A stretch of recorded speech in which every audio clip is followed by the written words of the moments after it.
A two-lane desert highway at dawn. Scrub brush, fence lines running to nothing. A horizon so wide and empty, it looks like the edge of the world. People drive out into places like this, or ride their bikes, or launch a raft, or walk out their front door. And they simply never come back. 10 people, 10 places.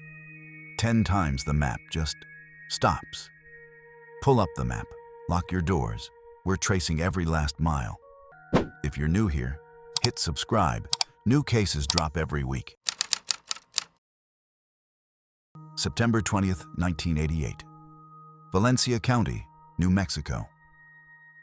A 19-year-old girl climbs onto her mother's neon pink Huffy bicycle at around 9:30 in the morning and rides out of her neighborhood onto a flat, open two-lane road called New Mexico Highway 47. Her name is Tara Lee Calico. She does this almost every single day. The ride is part of her routine, a loop along the highway between Belen and Los Lunas, out in the valley south of Albuquerque, tracing roughly the same few miles of asphalt over and over until it becomes something close to muscle memory. The terrain is exactly what you'd picture if you pulled up a satellite view right now. Sparse scrub, occasional ranch fences, clusters of low desert plants, a few scattered homes set far back from the road. Long, uninterrupted sight lines in every direction. You can see a long way on Highway 47. On a clear September morning, you can see practically forever. That detail matters more than it seems like it should. Tara isn't some reckless kid taking risks she doesn't understand. She is, by every account, careful and grounded. She's a sophomore at the University of New Mexico's Valencia campus, pulling decent grades, working at a local bank, with a declared interest in psychology. She is the kind of 19-year-old who tells her mother where she's going and when she'll be back. Who has a plan for the day? Who thinks ahead? She is freckled, with green hazel eyes. And on this particular morning, she's riding her mother's pink bike, not her own. Because her own bicycle has a flat tire, a small, mundane inconvenience that nobody registers as significant. She grabs the Huffy, figures she'll deal with the flat later, and heads out. Before she leaves, she and her mother, Patty Dool, work out a simple arrangement. Tara has a tennis game scheduled for 12:30 in the afternoon. If she isn't back in time to make it, if something runs long, if she loses track of the clock, Patty will come looking for her along the route. It's not a formal emergency protocol.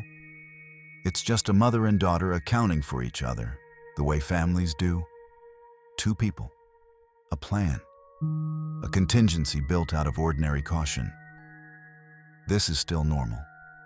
This is still the kind of morning that happens in 1,000 households across America on any given day. She rides out at 9:30. Neighbors and local residents later report seeing her on Highway 47 at approximately 11:45 in the morning, about 2 miles from her home on Brogue Street. She is pedaling in the direction back toward Belen. She is still on the bike. She looks completely fine. She looks like a girl on a bike. And that is the last confirmed time anyone saw Tara Calico. Noon comes and goes. 12:30 arrives. Tara does not. Patty drives the route herself, the same flat corridor, the same fence lines, the same long stretch of desert highway her daughter has ridden dozens of times. There is no Tara. There is no bicycle. There is no sign of a crash, no skid marks, no debris field, no indication of any kind that something went wrong at a specific point on the road. No shattered reflector, no gouge in the gravel shoulder. The road is just empty, the way it always is. The way it looks like nothing ever happens there. Here's the critical detail that changes the shape of this case from the very first moment. Tara vanished in broad daylight, on a road she knew better than almost anywhere else, less than 2 miles from her own front door, in terrain where a person on a bicycle is visible from a significant distance in every direction. This is not a remote hiking trail. This is not a canyon accessible only by a rough dirt road that nobody uses. This is a public highway on a clear September morning in a populated valley. And yet, nothing was recovered at the scene. No bicycle, no personal belongings dropped in a panic, no physical evidence of a struggle at any identifiable location. She was there, seen by witnesses, moving, alive. And then she simply was not. Patty calls the police. A search is organized quickly and expands significantly over the following days. Ground teams move along the highway corridor and push out into the desert scrub on both sides of the road. Aerial searches are conducted over the surrounding terrain. Horseback riders comb areas that vehicles can't reach. Search dogs are brought in and worked across the land adjacent to Highway 47. Investigators check abandoned mines scattered through the surrounding desert, looking for any enclosed space where a person or a bicycle could have been hidden or concealed. Nothing comes back. No trace, no scene, no location where the trail picks up and then stops. Just the road, the scrub, and the absence where a girl used to be. What they do find, reportedly along the highway, are fragments. Pieces of a cassette player, a length of audio tape, the kind that spills out of a broken cassette in a long, dark ribbon. The items suggest she had been carrying music during her ride, which was consistent with her known habits. She liked to ride with music, but even this is frustratingly ambiguous evidence, because the fragments tell investigators she was on this road. But they don't tell them what happened next. They don't mark a spot. They don't give a direction of travel after the moment everything changed.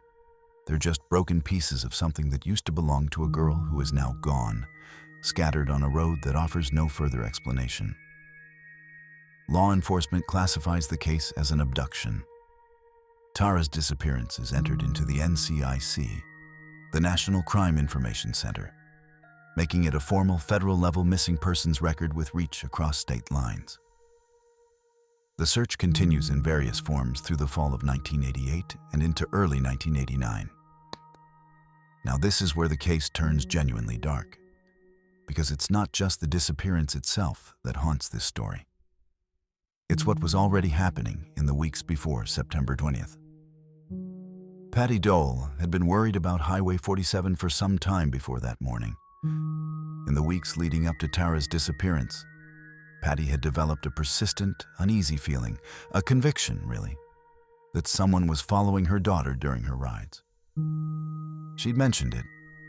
She had explicitly asked Tara to carry pepper spray as a precaution against whatever or whoever it was that made her feel watched on that road.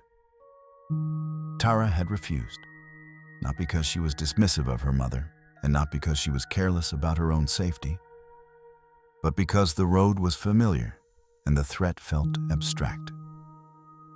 She rode Highway 47 every day. She knew every fence post and every turnoff. Nothing had ever happened. The concern felt in the logic of a 19-year-old on a sunny morning, like worry rather than warning. It felt like the kind of thing mothers say. It was a warning.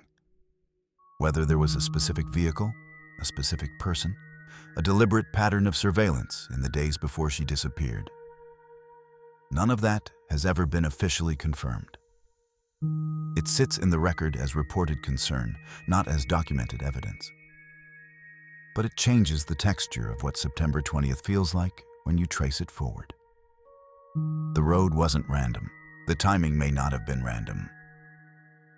If someone had been watching Tara's routine, tracking which days she rode, how long she was out, how far from home she'd be at what hour, then September 20th wasn't an accident of opportunity. It was a calculation. But here's what doesn't make sense, even inside that theory. If Tara was taken from Highway 47 in broad daylight, removed from an open road with clear sightlines and at least some traffic, how did it happen without a single witness seeing the moment of abduction? How do you take someone off a flat, visible road on a September morning and leave behind nothing more than broken cassette fragments and a silence that has now lasted nearly 4 decades? There is no clean answer to that question. There has never been one. The investigation stays active through 1988 and into 1989. Then, in the summer of that second year, something surfaces that reorients the entire case and makes it stranger, not clearer. A Polaroid photograph. In June 1989, a woman purchasing items at a convenience store in Port St. Joe, Florida, roughly 1,400 miles from Belen, New Mexico, discovers a Polaroid left behind in the parking lot. The photograph shows two young people, apparently bound, in the back of what appears to be a van or similar enclosed vehicle. The female figure in the image has physical characteristics consistent with Tara Calico. Comparable hair, similar build, similar approximate age. There is also a young boy in the photograph. The image becomes a major focal point of the investigation almost immediately. The FBI analyzes it. Scotland Yard analyzes it. Forensic imaging specialists at Los Alamos National Laboratory, which carries significant technical expertise in exactly this kind of work, examine it with the tools available at the time. The consensus result, delivered across multiple analyses, is the same: inconclusive. They cannot confirm the girl in the image is Tara Calico. They cannot rule it out. The photograph is real. Its subjects remain unidentified. A second photograph, reportedly similar in content and framing, surfaces later at a grocery store in Roswell, New Mexico. Both images are examined thoroughly by investigators. Neither produces a definitive identification. Neither leads to a vehicle, a location, a suspect, or a name. They exist in the file as the most haunting open question in a case made almost entirely of open questions. What is confirmed is this: no one was ever charged in connection with Tara Calico's disappearance. Her bicycle, the neon pink Huffy that wasn't even hers, was never recovered. Her remains were never found. Patty Doole spent 3 decades pushing this case forward, keeping Tara's name visible through billboards and public appeals and sheer refusal to accept silence as an answer. Patty died in 2018, 30 years after that September morning, without ever learning what happened on Highway 47. The case is still open. The classification is still abduction. The critical facts have not changed in nearly 40 years. She was seen on the road at 11:45. She never came home. The bicycle was never found. Nobody was ever charged. There is a stretch of Highway 47 that looks exactly like it did in 1988. Scrub on both sides, a long flat corridor, the mountains faint and blue to the east. Somewhere along it, Tara Lee Calico's story ends without a period. Just a tennis game she never made, and a bike that was never anyone's to find. The next one starts not on a road, but inside a home that smelled like bleach. Patty Doole searched that highway for 30 years. She never stopped. But the case that comes next had almost the opposite problem. Investigators knew almost immediately that something terrible had happened. They could see it in the apartment. They could smell it. The problem was that Girlie Chu Hassenkoft had already told them it was coming. September 9th, 1999.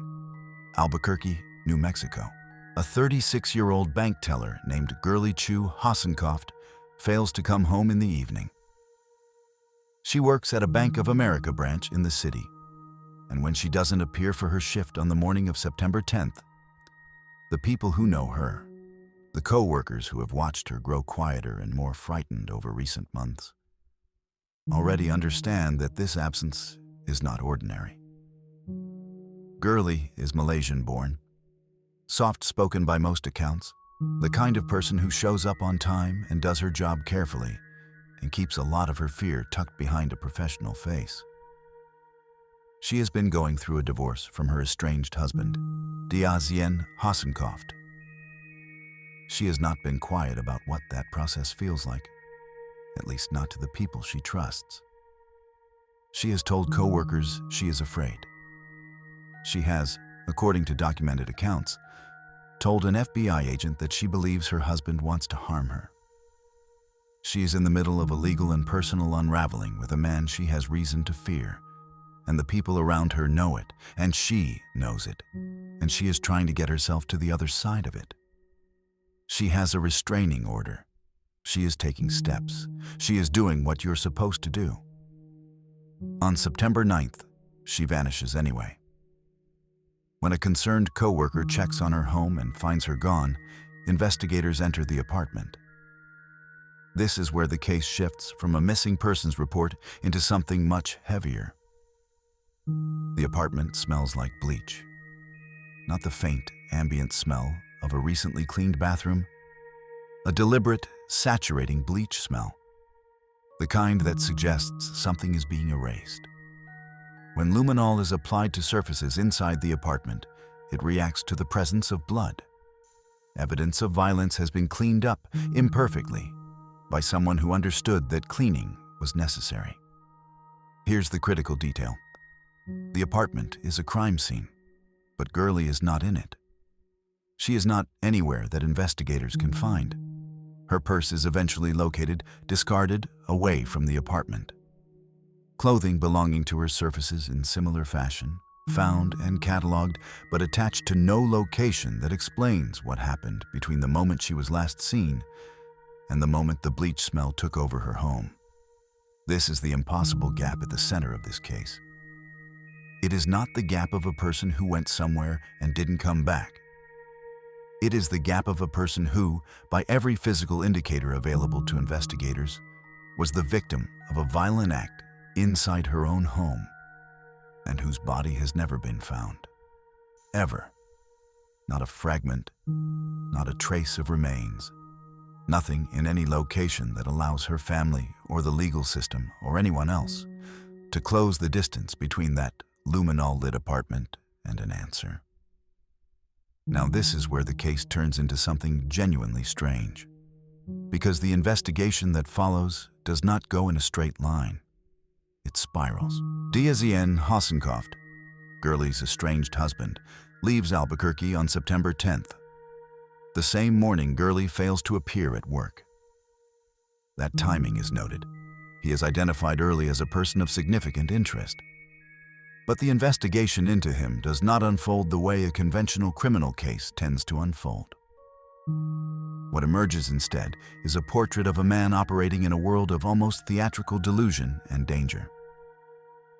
Hassenkoft had cultivated a persona built around bizarre, elaborate claims, including, according to court documents and public reporting, assertions about reptilian aliens and apocalyptic conspiracies. He had gathered around him a group of people who accepted these claims at varying levels of credulity.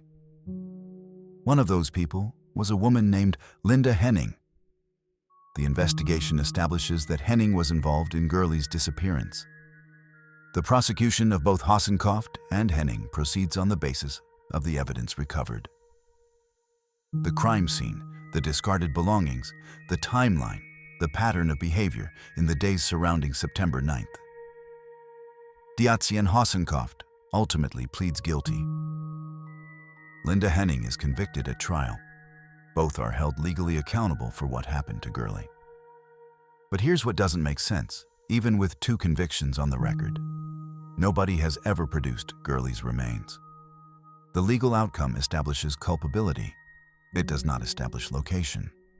The prosecution can demonstrate what happened in the sense of who was responsible, but the geography of what came after, where Gurley went, what was done with her, where she is, remains officially unknown. She has no grave that anyone has identified. She has no resting place that her family has been able to claim. There is something particularly cruel about that combination. A conviction is supposed to represent the closing of a case, the moment when the state has assembled enough truth to hold someone accountable and provide something to the people left behind. In Gurley's case, the legal proceeding does that work and still leaves the most fundamental question unanswered. Her name exists in court documents as a victim, in legal findings as a person whose murder was proven, and in the physical world as someone who has never been returned to the people who loved her. She told an FBI agent she was afraid. She told her co-workers she was afraid. She took out a restraining order. She did every single thing that the system asks a person in her situation to do. And the system, in the end, could convict the people responsible for taking her, but it could not find her. A tidy teller's window, a name never claimed by a grave. The next case also starts with a family that couldn't get anyone to believe them. But in this one, the victim's mother had spent her entire career writing about exactly this kind of thing, and it still didn't matter. July 16th, 1989, Albuquerque, New Mexico. It's late in the evening, somewhere between 10:30 and 11 o'clock at night. An 18-year-old girl named Caitlin Arquette, she went by Kate, is driving home through the city in her red 1984 Ford Tempo. She has just left a friend's house. The route home takes her along Lomas Boulevard, one of Albuquerque's major east-west arterials, a wide city street that in 1989 carries a steady flow of traffic even at that hour. It is not a remote location. It is not an isolated road. It is a main corridor through a populated city. Kate is, by every available account, not the kind of person who invites danger through recklessness. She is a recent graduate of Highland High School, an honor student, the kind of teenager who earns that description without it feeling like a newspaper euphemism. She is college-bound, headed to the University of New Mexico in the fall. She works retail, she has plans, she has a future that she and the people around her can see clearly enough to look forward to. She is also the daughter of Lois Duncan. If you know that name, you know what it means in the context of this case. If you don't, Lois Duncan is one of the most successful young adult thriller and mystery writers in American publishing history. She wrote, I Know What You Did Last Summer. She wrote, Killing Mr. Griffin. She spent decades constructing fictional narratives about danger, about cover-ups, about the gap between what officials say happened and what actually happened. She understood, at a professional level, how investigations work, how evidence is evaluated, how institutions protect themselves. None of that would be enough to protect her daughter. Kaide is driving home along Lomas Boulevard when shots are fired at her vehicle. Her car crosses lanes and strikes a telephone pole near the intersection of Lomas and Arno Street. She is transported to a hospital in critical condition and placed on life support. She never regains consciousness. On July 17, 1989, less than 24 hours after the shooting, she is taken off life support and she dies.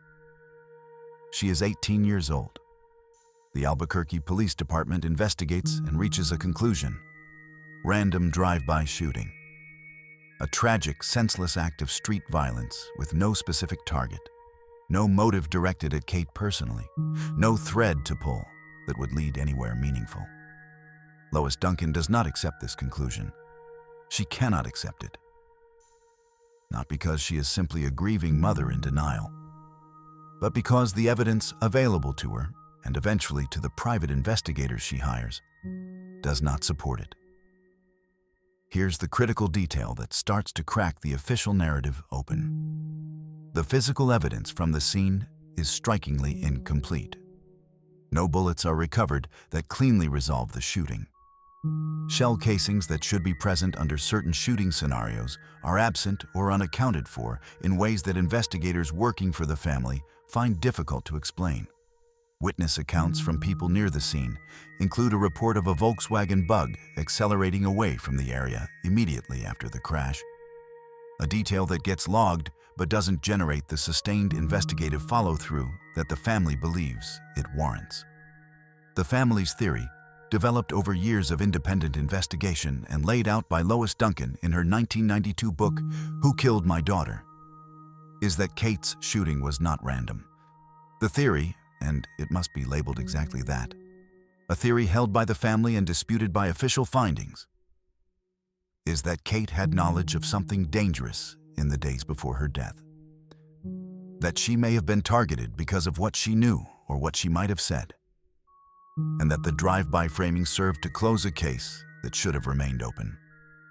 The Albuquerque Police Department's ruling stands for decades. But this is where the case takes a turn that nobody predicted. In 2021, the Albuquerque Police Department publicly names a suspect in Kate Arquette's murder. According to reporting from that period, the named individual had reportedly confessed to involvement. The precise nature of what was charged versus what was confessed, and the current legal status of those proceedings requires careful framing, because the details of what was actionable versus what was disclosed are not fully resolved in available public reporting at the time of this writing. What is resolved is this. For over 30 years, a mother who made her living understanding how crime stories work watched the official version of her daughter's story refuse to move. She watched evidence questions go unanswered. She watched the Volkswagen bug lead nowhere. She watched a city go about its business while a telephone pole on Lomas Boulevard stood as the only fixed point in a case that kept slipping away from her. A telephone pole at Lomas and Arno, a mother's unfinished manuscript of grief. The next one walked into a canyon chasing a chest of gold and a poem. January 5th, 2016. The Rio Grande, north of Santa Fe, New Mexico. A 54-year-old man from Broomfield, Colorado named Randy Bilyeu loads a raft at a put-in point near Buckman Road on the edge of the White Rock Canyon stretch of the river and pushes out into the current. He has a plan. He has researched this. He has a small dog with him, a little white dog named Leo. And he has gear appropriate for the terrain, and he has a destination in mind, even if that destination is not a place anyone can find on a conventional map. Randy Bilyeu is looking for a bronze chest. The chest is real.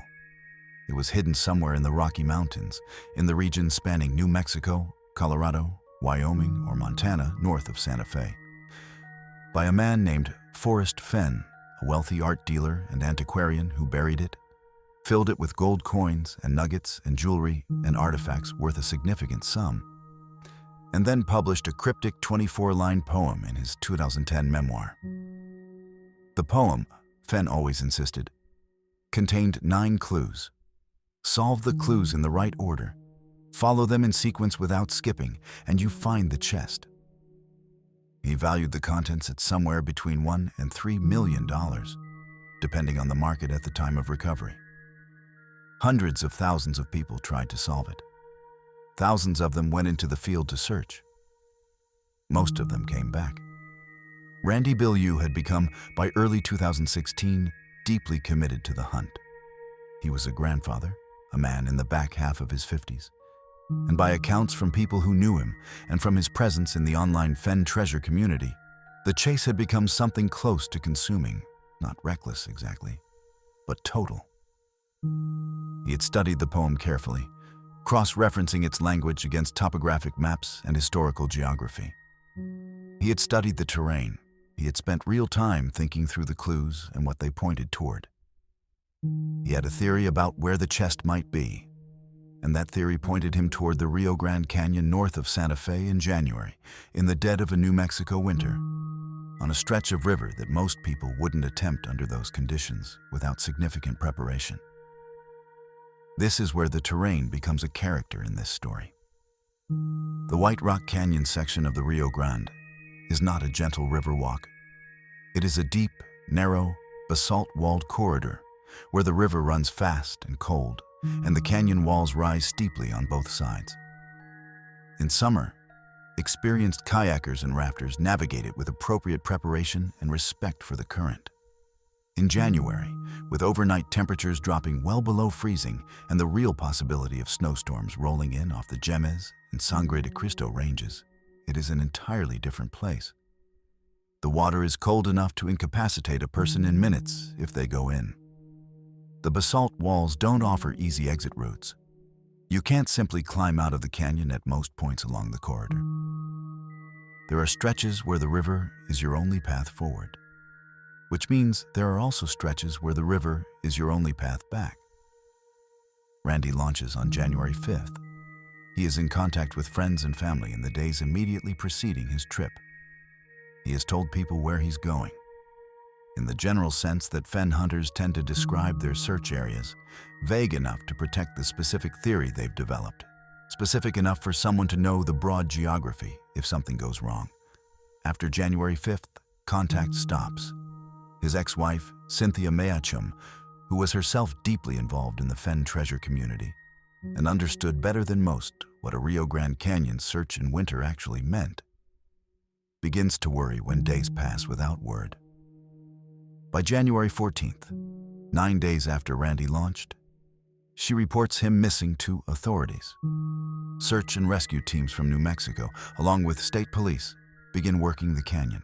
They go in by air and on foot and with dogs, covering the river corridor and the terrain on both banks, looking for any sign of a person or a camp or fire or signal. Here's the critical detail that surfaces almost immediately. They find the raft. It is recovered in the stretch of river downstream from his launch point, drifting without a pilot. And with the raft, they find Leo. The little white dog is alive. He has been on or near the raft, surviving in that canyon in January, waiting in the cold until search teams reach him. A dog found alone on a cold river tells you several things at once. It tells you the raft drifted without anyone controlling it for long enough to travel a measurable distance downstream. It tells you Randy was not on it when it came to rest. It tells you he went into the water or left the raft at some point under circumstances that prevented him from returning to it. And it tells you the separation was not a short, voluntary detour, because Leo is still there, still on the raft, still waiting. There is also, reportedly, a sandwich found with the raft. Food that Randy had brought and not eaten, suggesting his separation from the raft was not planned, not a deliberate beaching to continue a search on foot along the bank. You don't leave your food behind on purpose in a cold river canyon in January. You don't separate yourself from your shelter and your supplies and your dog voluntarily in that terrain unless something has already gone wrong before you had time to make a decision about it. The search is intensive. Teams work the canyon over multiple days, moving both by air and on foot through difficult terrain, checking eddies and banks and any area where the current might deposit something it had been carrying. Forrest Fenn himself, upon learning of Randy's disappearance, funds helicopter search efforts out of his own pocket, a personal acknowledgement, however complicated its meaning, that his poem had put people in the field in dangerous conditions and that the consequences of that were now landing on a real family in a very specific way. The aerial searches add coverage the ground teams cannot match in canyon terrain. Despite all of it, the searches are suspended after several days with no result. But here's what doesn't make sense about the silence that follows. The canyon is a defined geographic corridor. The river runs in one direction. A person who enters the water in that system travels downstream unless terrain or structure stops them. And yet search teams work the corridor intensively and find nothing. The raft is there. Leo is there. Randy is not. Winter deepens over the Rio Grande Canyon. The water keeps moving. Weeks pass, then months. Spring comes to northern New Mexico. The snow melt off the mountains pushes the Rio Grande higher and faster through the basalt corridor. On June 18, 2016, 5.5 months after Randy Bilyeu launched his raft from near Buckman Road, an Army Corps of Engineers crew working along the river finds human remains approximately 9 miles downstream from his put-in point. The remains are identified as Randy Bilyeu. 9 miles, 5.5 months. A river that runs through a defined canyon with walls on both sides, and it kept him that long. The official lien in this case is drowning. A river accident in extreme conditions, in terrain that does not forgive a single misstep. The specific mechanism is unconfirmed. Nobody witnessed it. Whether he slipped on a wet basalt ledge, whether waders filled with cold water and dragged him under before he could react, whether hypothermia slowed his thinking and his body before the water finished the work, none of that has been established. The river doesn't testify. It just moves. A rescued dog, a warm sandwich left behind, a cold river that kept its secret until summer. If you've been finding this series worth your time, hit subscribe. There are more cases exactly like this waiting for you. The next man chased the exact same treasure into the exact same river. Paris Wallace was a pastor. That detail sits in this story with particular weight, not because it changes the geography or the physics of the Rio Grande, but because it expands what we understand about who goes looking for Forrest Fenn's chest. Randy Bilyeu was a grandfather from Colorado, driven by something that had become close to obsession. Paris Wallace was a man of faith, a husband, a father, also from Colorado, drawn by the same 24 lines of cryptic verse toward the same general stretch of river in northern New Mexico. He disappears in June 2017. Approximately 17 months after Randy Bilyeu launched from Buckman Road and did not come back. The same canyon system, the same cold, fast, basalt-walled river running south through New Mexico high desert. A second man, a second reading of the same poem, a second search launched, and a second family left waiting. The specific details of Paris Wallace's last day are less fully documented in public reporting than Randy Bilyeu's. Some elements of his precise timeline and what was recovered at or near his search area are not confirmed in the public record with the same granularity, and they should be marked as such here rather than filled in with assumption. What is confirmed is the essential shape of what happened. He went into the field pursuing the Fenn treasure in the Rio Grande region of northern New Mexico, and he did not return when expected. A search was launched. His body was recovered from the Rio Grande by search and rescue crews. Here's the critical detail that the back-to-back nature of these two cases forces into the open. This is not a coincidence of terrain.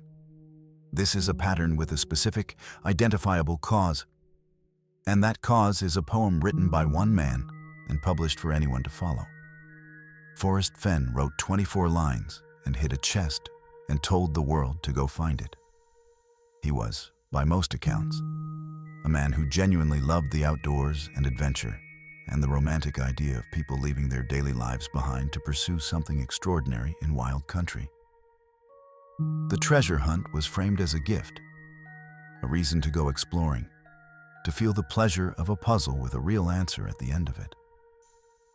That framing is not simply dishonest, but it does not account for what happens when that puzzle pulls people into river canyons in January, or into gorges in June when snowmelt is still pushing the current hard, or into terrain that does not distinguish between the prepared and the unlucky. Randy Bilyeu is found 9 miles downstream in June 2016. Paris Wallace is recovered from the Rio Grande in June 2017. They are not the only people who die searching for the chest. Over the years, at least 5 deaths are linked to the hunt by various accounts, prompting New Mexico officials and law enforcement to publicly call on Fenn to end the search. The pressure builds and becomes impossible to ignore.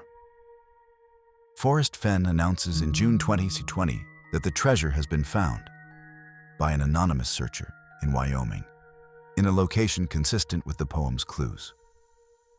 Fenn himself dies in September 2020 at age 90 and takes whatever complete knowledge he held of the chest's specific location with him. But here's what doesn't make sense to sit with quietly. The treasure was found, and the finding of it does not undo anything. A confirmed location in Wyoming does not explain what happened in the canyon on January 5, 2016, or in the river in June 2017. The poem has a solution now. 2 men who went looking for that solution in New Mexico are dead. The river keeps running south through basalt toward the desert, indifferent to the resolution of any puzzle. The same canyon walls, a second name added to the water's ledger. The next pattern is older, 80 years older, and it has never been solved at all. May 1935, New Mexico. The depression is 6 years old, and the American highway system is still young enough that a road trip across the West carries genuine romance. The sense of moving through something vast and barely mapped, of being small inside a country that hasn't fully accounted for all its own territory yet. Gas stations are sparse in the desert corridor between Albuquerque and the eastern plains. Traffic thins quickly once you leave the city behind. The roads are two-lane and unlit, and the distances between towns are the kind of distances that make you feel, if you're not from here, that civilization is something you left behind a long time ago and may or may not find again on the other side. Into this landscape drive two middle-aged couples from the Midwest. Their names are recorded in the historical record as the Laureus Party and the Heberer Party. Four ordinary Americans on a driving tour of the West. The kind of trip that in 1935 represents both modest prosperity and genuine adventure. They are not thrill seekers. They are not reckless. They are tourists doing what tourists do, moving through a beautiful and unfamiliar landscape, stopping to take it in, mailing postcards home to people who want to know they arrived safely. On May 22, 1935, they mail postcards from Albuquerque. The postcards are cheerful, the ordinary communication of people who are having a good time and want to share it. They mention the route ahead. The plan, as understood by the families waiting back in Illinois, is to continue east, through the desert corridor toward Vaughn, a small rail town roughly 100 miles southeast of Albuquerque in the high plains of Torrance County, and then onward through the state. Those postcards are the last words the Laureus and Heberer families ever received from them. This is where it stops being normal. After May 22nd, silence. No further postcards, no phone calls. Phone contact on a road trip in 1935 is infrequent and difficult. But the families know roughly when they should hear something. And the silence stretches past that point and keeps stretching. Back in Illinois, alarm builds slowly at first, then quickly. When family members contact authorities and begin asking questions about the route between Albuquerque and Vaughn, the answers they get do not reassure them. No one along that corridor has seen the group. No gas station attendant, no hotel clerk, no roadside diner employee recalls two middle-aged couples traveling together in the week after May 22nd. 4 people, gone into a highway corridor in broad daylight. No witnesses, no scene. Then, on May 27th, 5 days after the Albuquerque postcards, something surfaces in Dallas, Texas. George Laureus's automobile is found there, abandoned. Dallas is roughly 600 miles east of Albuquerque, and the car's presence there immediately changes the shape of the investigation. The vehicle did not get to Dallas on its own. Someone drove it there, and the person who abandoned it, a young man who had been in possession of the vehicle, who had apparently traveled with it or in it from somewhere in New Mexico to the Texas city, gives a name when questioned. He calls himself James Sullivan. He then disappears. The name James Sullivan cannot be attached to any verifiable identity. Investigators find no documentation, no background, no paper trail that confirms the existence of a real person by that name who matches the description of the young man who abandoned George Laureus's car in Dallas. The name is a construction, a placeholder, a fiction offered to buy time and distance. Whoever stood in Dallas with that car and that name had prepared for the moment they would need a name that led nowhere. Here's the critical detail that defines this case across nearly 90 years. 4 people vanished on a well-traveled route between 2 New Mexico towns in a year when that kind of disappearance was not supposed to be possible. The Depression-era Southwest was not a place without law, without communication, without the basic infrastructure of accountability that prevents people from simply erasing other people from the record without anyone noticing. And yet it happened. 4 adults traveling together in at least one vehicle on a paved highway corridor in broad daylight were gone. The response from the state of New Mexico is significant. This is not a case that gets filed quietly and checked occasionally. Governor Clyde Tingley takes personal charge of the investigation, a sitting governor of the state, directing resources and attention toward finding 4 tourists who came to New Mexico and did not come out. It becomes the largest manhunt in New Mexico history up to that point. State and federal investigators work the corridor between Albuquerque and Vaughn, searching the terrain on both sides of the highway, examining every structure and every wash and every arroyo that could conceal something that needed to be hidden. They work backward from Dallas, tracing the car's route, looking for gaps in the timeline that might give Sullivan a location or a face. They find neither. The bodies of the Lorius and Heberer party are never recovered. No physical evidence establishing what happened to them on or near that highway corridor is ever found that resolves the case with certainty. The prevailing theory among investigators and historians who have studied the case, and it must be labeled as theory because it was never proven, is that the 4 tourists were the victims of a robbery and homicide committed by the young man who later called himself James Sullivan, that they encountered him somewhere between Albuquerque and Vaughn, and that the encounter ended badly in a way that left 4 people in the desert in a stolen car on its way to Texas. But here's what doesn't make sense even inside that framework: 4 people. If this was a robbery on a remote highway, the physical reality of controlling 4 adults simultaneously, 4 people who would resist, who would run, who would create noise and evidence, is not a simple proposition. The complete absence of any physical evidence along the Albuquerque to Vaughn corridor, the complete absence of any recovered remains in nearly 90 years of subsequent development and desert travel along that route, the clean erasure of 4 people from the record. It's a level of thoroughness that raises questions even when you accept the broad outline of what probably happened. And James Sullivan is never identified. In 90 years of law enforcement and public interest and genealogical research and cold case review, the young man who stood in Dallas with George Lorius's car and offered a false name has never been given a real one. He is a description and an alias and a vanishing act of his own. He disappeared as completely as the people whose car he drove. The case is called, by various New Mexico historians and law enforcement observers over the decades, the state's #1 unsolved mystery. That designation has held for nearly 9 decades. No arrest, no identified remains, no confirmed crime scene along the highway corridor. Just a postcard postmarked Albuquerque on May 22, 1935. And then nothing. A silence that has outlasted everyone who sent it and everyone who waited for the next one. A postcard postmarked Albuquerque, the last words they ever sent. Now this is where the pace of this documentary shifts, because the cases that follow are not historical. They are not from the 20th century. They are not the kind of cold cases where the passage of decades has softened the edges of the unknown into something almost academic.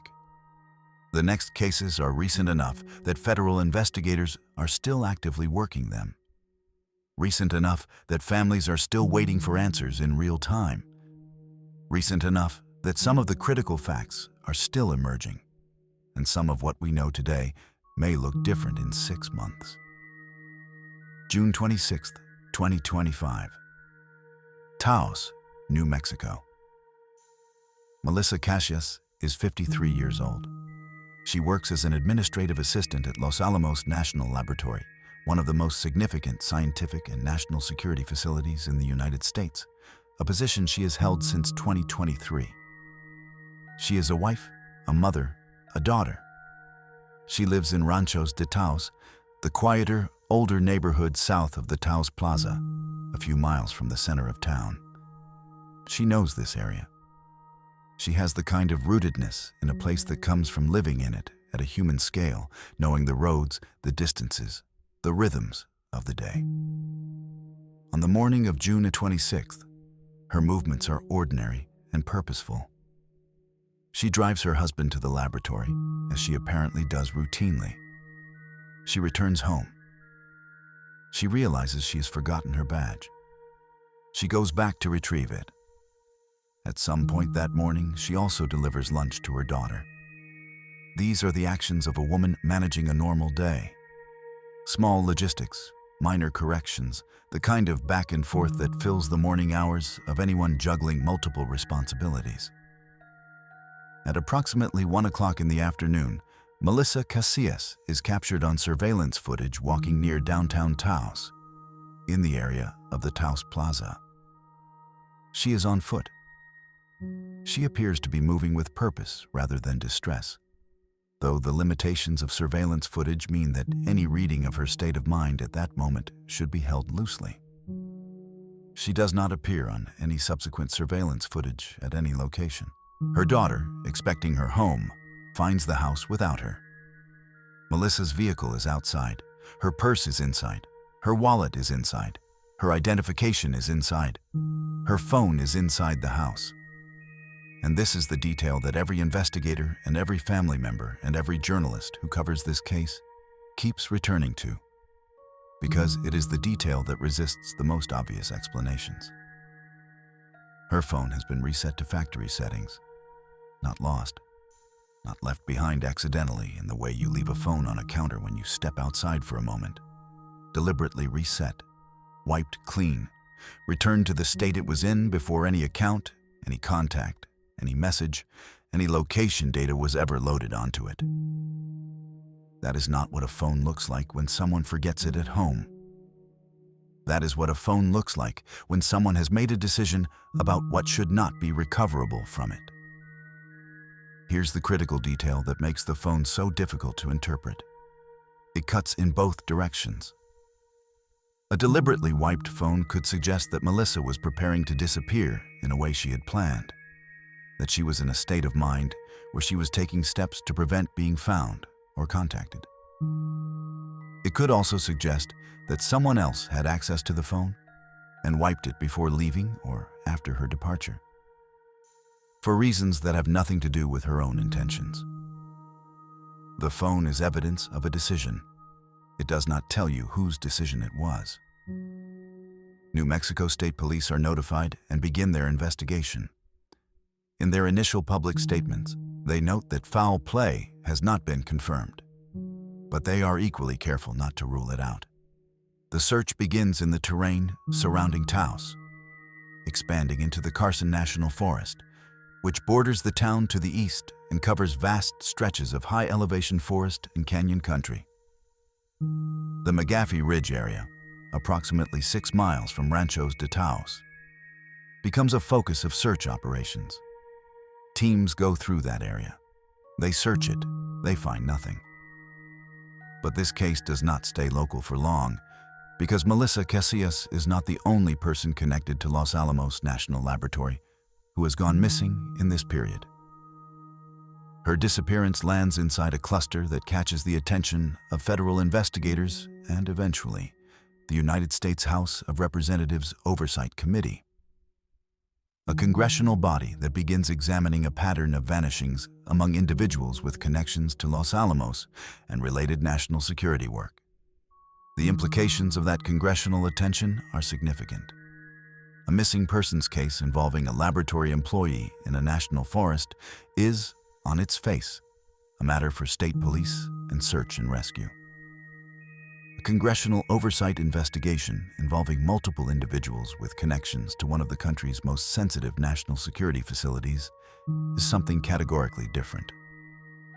The cluster gives each individual case within it a weight and a context that none of them carries alone.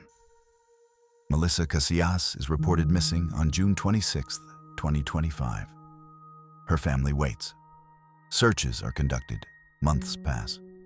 On May 28, 2026, nearly a year after she was last seen walking near the Taos Plaza, human remains are found in an area of the Carson National Forest that had previously been searched. A handgun is recovered near the remains.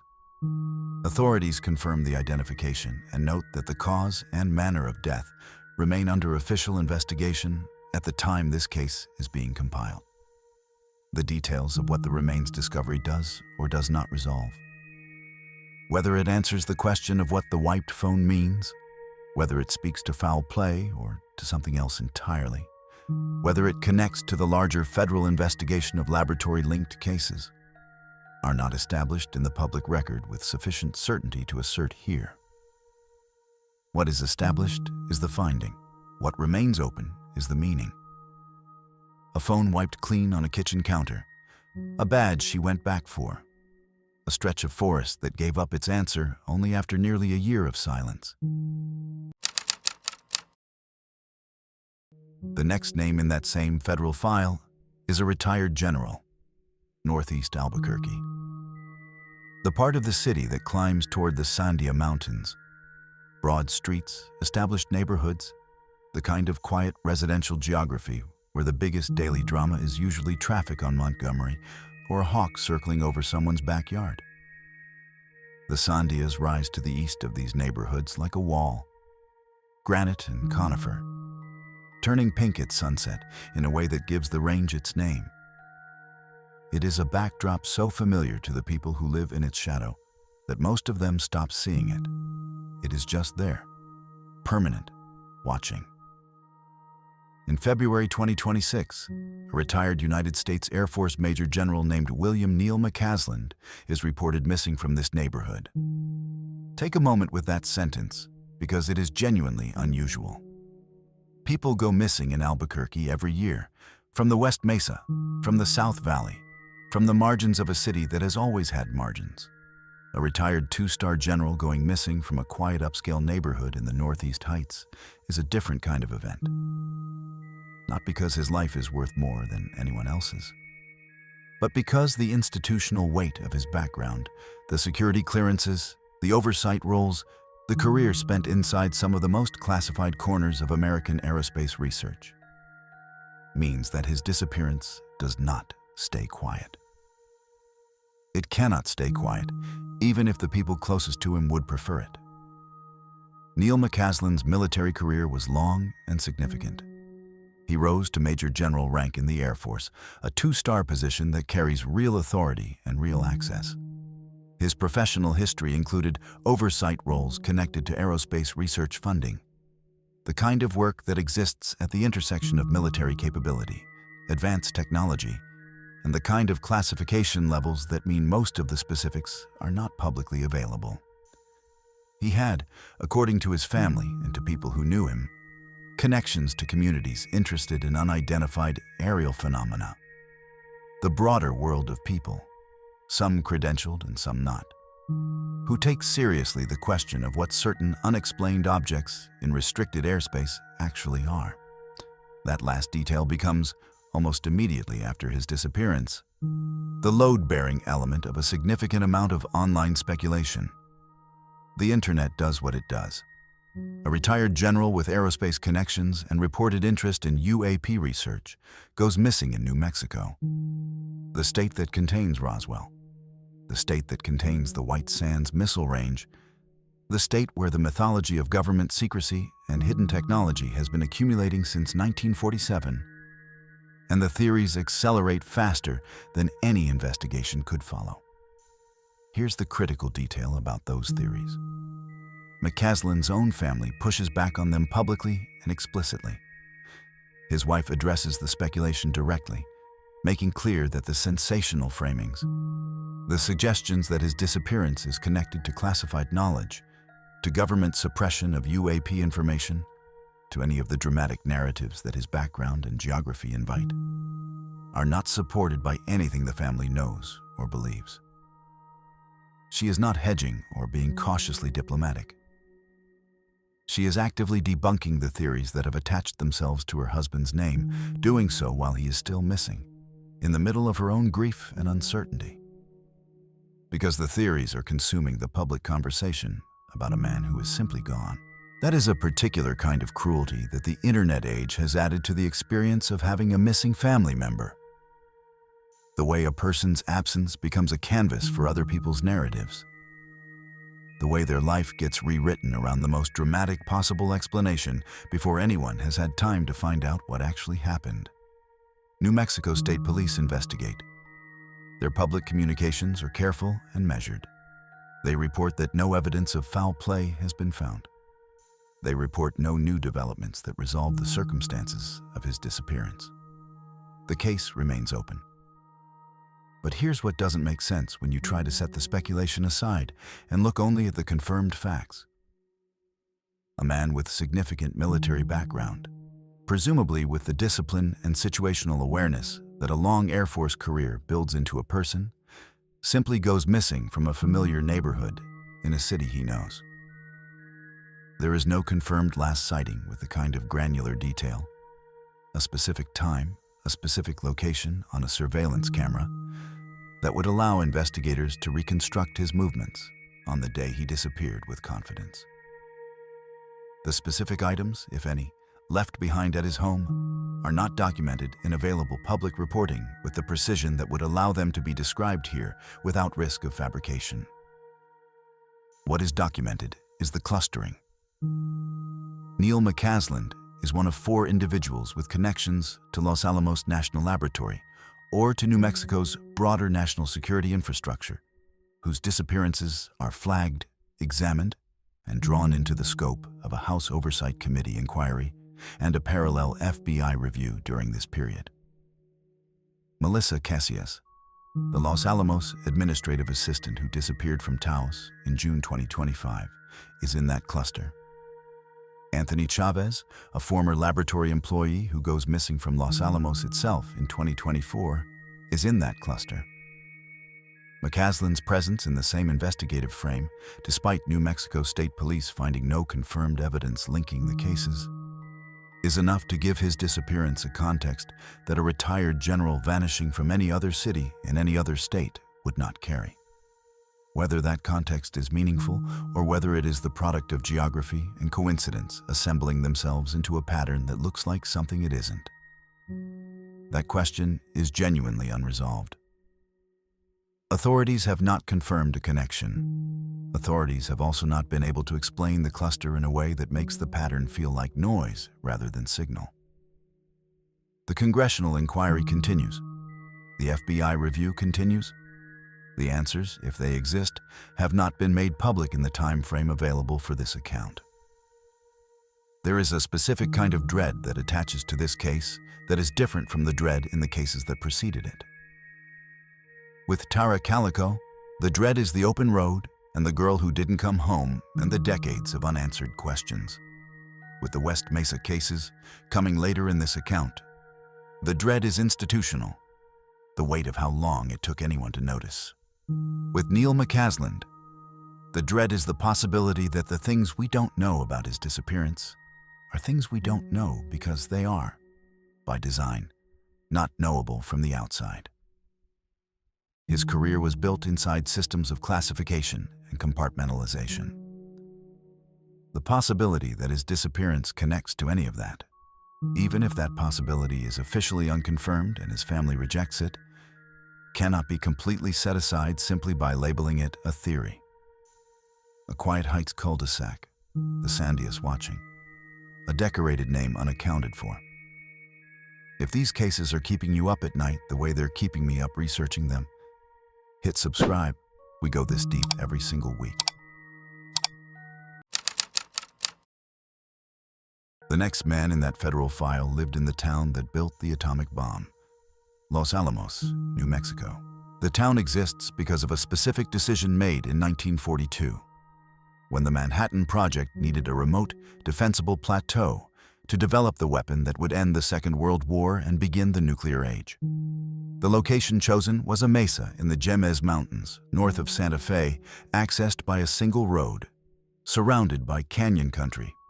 The people who moved there to do the work lived in a place that did not officially exist, a town without a name on most maps, with a post office box in Santa Fe as its only public address, populated by some of the most brilliant scientists in the world and their families. Surrounded by pinon and juniper and the deep silence of high desert mountains. The town has a name now. It has streets and schools and restaurants and a downtown. But it is still, in fundamental ways, not like other places. It is compact, a mesa-top community where the geography itself defines the perimeter. It is still dominated by the laboratory that created it, which still employs thousands of people in work that ranges from publicly acknowledged research to classified programs that operate behind layers of security clearance. It is a small, controlled, specific place, and what happens there tends to stay contained within its particular geography in a way that most American towns do not experience.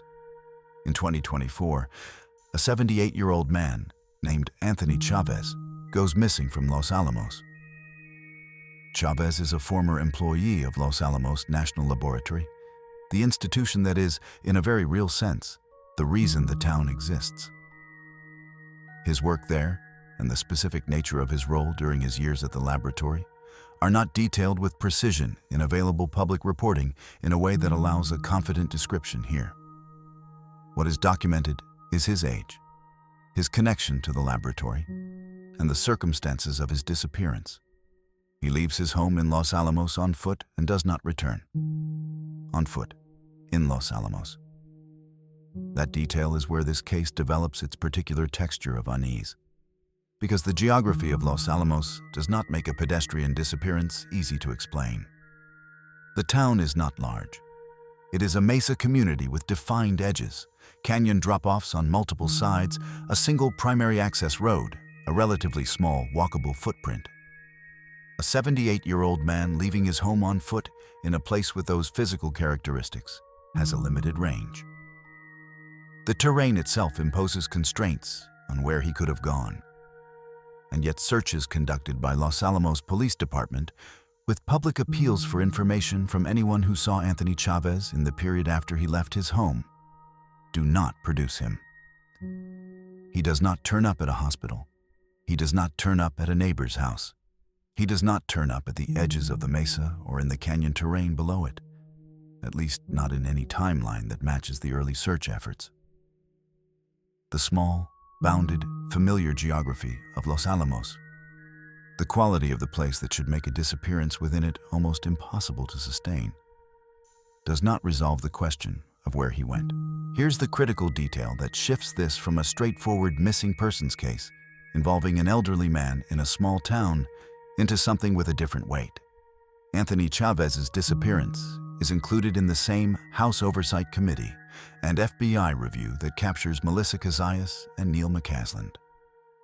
The framing of that inquiry, its interest in individuals with Los Alamos connections who have gone missing in a relatively compressed time window, gives Chavez's case a context that his individual circumstances alone might not generate.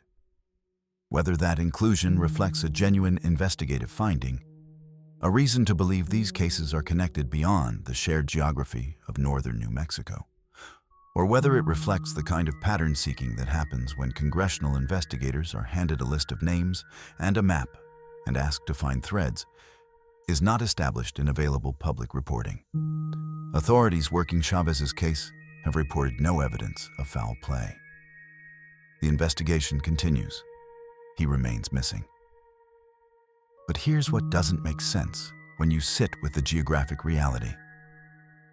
Los Alamos is the kind of place where you would expect a missing person to be found quickly, or not to go missing in this way at all. The mesa constrains options. The community is tight. The laboratory security infrastructure means that movement in and around the facility is tracked and accountable in ways that most workplaces are not. A former laboratory employee walking away from his home in this specific place and not being found is a fact that the geography of the place makes difficult to absorb without asking uncomfortable questions about what it means. A front door left behind on the mesa where the bomb was born. The last case in this file is not one disappearance. It is not two. It is not four.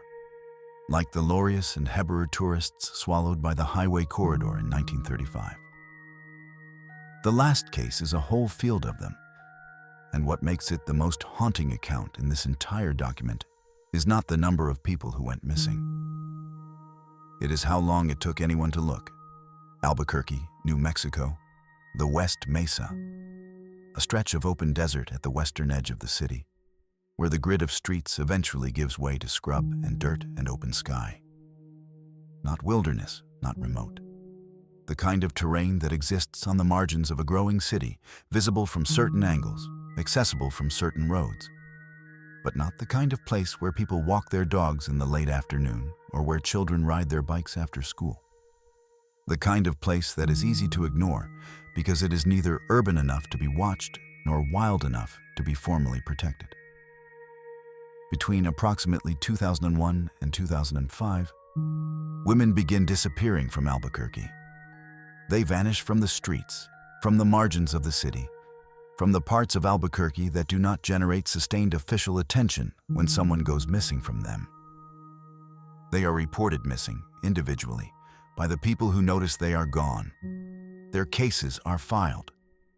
And then, for the most part, they wait in the system without generating the kind of sustained investigative energy that might have connected them to each other while it would have mattered most. In February 2009, a woman walking her dog on the West Mesa finds a bone. The bone is human. That single fact, confirmed quickly by investigators called to the scene, changes everything about what the West Mesa is and what it means in the story of Albuquerque. What had been an overlooked stretch of desert scrub on the city's western fringe becomes, within days of that February 2009 discovery, an active crime scene of a scale that nobody in the Albuquerque Police Department had been prepared for. The excavation that follows is methodical and grim. Forensic teams work the terrain in a grid pattern, marking and documenting and carefully removing what the desert has been holding. The work takes time, real time, days and weeks, because the site is large, and because the soil has to be treated with the precision that a burial site demands if the evidence it contains is going to be usable. You cannot rush this kind of work without losing exactly the details that might eventually tell you who did this and how and when. What they find, in the end, is the remains of 11 women and girls. Most of them had been reported missing between 2001 and 2005. Many of them had ties to the harder edges of Albuquerque's street life, circumstances that at the time of their individual disappearances made it easier for the official response to each case to remain contained, to treat each absence as an individual matter rather than as part of a larger pattern demanding a different kind of attention. Let's be precise about what that means, because it matters. These were 11 people. They were daughters and sisters and mothers and friends. They had names and histories and people who noticed when they stopped coming home. The fact that their disappearances did not at the time generate the kind of sustained institutional urgency that might have connected them sooner is not a fact about who they were. It is a fact about how certain kinds of missing persons cases are received by the systems that are supposed to find the missing. It is an institutional failure, and the West Mesa excavation makes that failure visible in a way that cannot be walked back. Here's the critical detail about the timeline. If you map the individual disappearances against the calendar, the pattern that emerges is not subtle. Women going missing from overlapping geographic and social networks in a compressed time window of roughly 4 years, in a city that is not so large that such a pattern should be invisible to investigators paying attention. That pattern existed before February 2009. It existed while the women were still going missing, while there was still a possibility that investigation could have interrupted whatever was happening and prevented the next disappearance. The pattern was there. It was not assembled into action until a dog found a bone on a desert morning 4 years after the last disappearances in the cluster. The press gives the unknown perpetrator a name: the West Mesa Bone Collector. Because the press always gives unknown perpetrators names, and because the name, once applied, sticks. It shapes public perception of the case in ways that are not always useful to an investigation.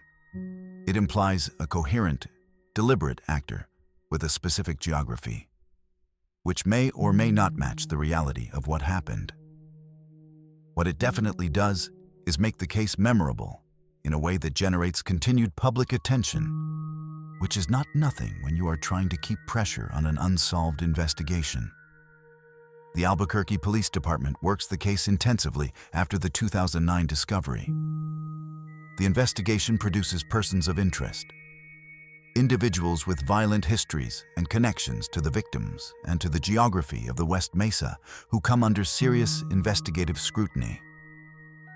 Names circulate in the press and in online discussion with varying levels of official confirmation. The specifics of who was examined and on what basis are documented in public reporting from the period. But the framing here must be careful. No one has ever been charged in connection with the West Mesa deaths. No arrest has been made. No prosecution has proceeded. The persons of interest who drew investigative attention remain, in the legal sense, uncharged. They must be described that way, and only that way, because the alternative, treating suspicion as established guilt, is precisely the kind of error that has damaged other investigations and other communities when applied carelessly. What is established, without any ambiguity, is this: 11 women and girls are dead. Their remains were found in a common area that someone had been using as a burial site. The deaths are not accidental. The manner in which the remains were disposed of in that location reflects deliberate concealment. Someone knew where they were. Someone put them there. And despite years of serious investigative effort, that someone has never been identified to the standard required for a criminal charge. Now this is where the case turns into something larger than a single investigation, because the West Mesa story is not just about who did this. It is about the gap, the years-long gap between when the disappearances were happening and when anyone connected them into a pattern that demanded a different response. Think about what that gap represents in human terms. If the first disappearances in this cluster began around 2001, and the bone discovery that unlocked the burial site came in February 2009, that is approximately 8 years during which 11 women were reported missing, and their cases were not assembled into a coordinated investigation capable of identifying a pattern and responding to it with the urgency that a serial situation demands. 8 years. Across that span, individual detectives handled individual cases. Individual families filed individual reports. Individual women stopped coming home and were noted in the system as missing, and then waited there in the file, while the desert held what it knew. Here's what doesn't make sense. When you try to hold the geography in your mind alongside the timeline, the West Mesa is not remote. It is the western edge of a city. Albuquerque is not a small town where resources are so thin that major investigative failures are structurally inevitable. It is a mid-sized American city with a functioning police department and investigative capacity and access to state and federal resources. The burial site was not on the far side of a mountain range.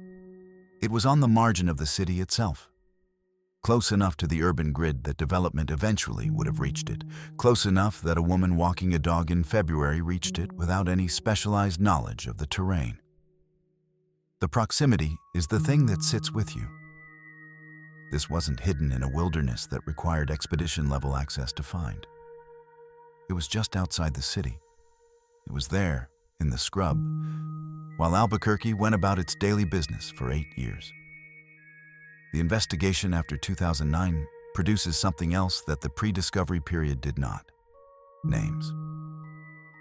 The women and girls recovered from the West Mesa are identified through forensic work, and their names are given back to their families. Most of the identifications are made relatively quickly after the excavation, using dental records and DNA. The families who had been waiting, in some cases for years, for a resolution of some kind, for confirmation of what they had probably already understood, are given that confirmation. Confirmation is not the same as justice. It is not the same as an answer. It is simply the closing of the most basic factual question: where is she? While leaving open every question that follows. Who did this? Why? How it went unnoticed for so long. Whether it could happen again is happening again. somewhere else on a different margin of a different city, while the cases sit in the system unconnected. The forensic work also reveals something about the nature of the site that speaks to its use over time. This was not a single event, not one episode of violence and concealment that happened on one night. The remains represent multiple individuals deposited over a period of years, which means the site was visited more than once, was used as a deliberate location for concealment across the time window of the disappearances. Someone knew about this place and returned to it. Someone had, in the language of behavioral analysis, a relationship with this geography, an understanding of it as a place that would hold what was brought to it without being discovered. And it did hold it, for years, until a dog found a bone. The press and the public and the investigators all want the same thing from this case. The thing that every case in this file wants and most of them don't get. They want resolution. They want a name attached to a charge, attached to a verdict that closes the distance between the crime and the accounting for it. That resolution has not come. The West Mesa case remains, as of the time this account is compiled, one of the most significant unsolved cases in New Mexico history.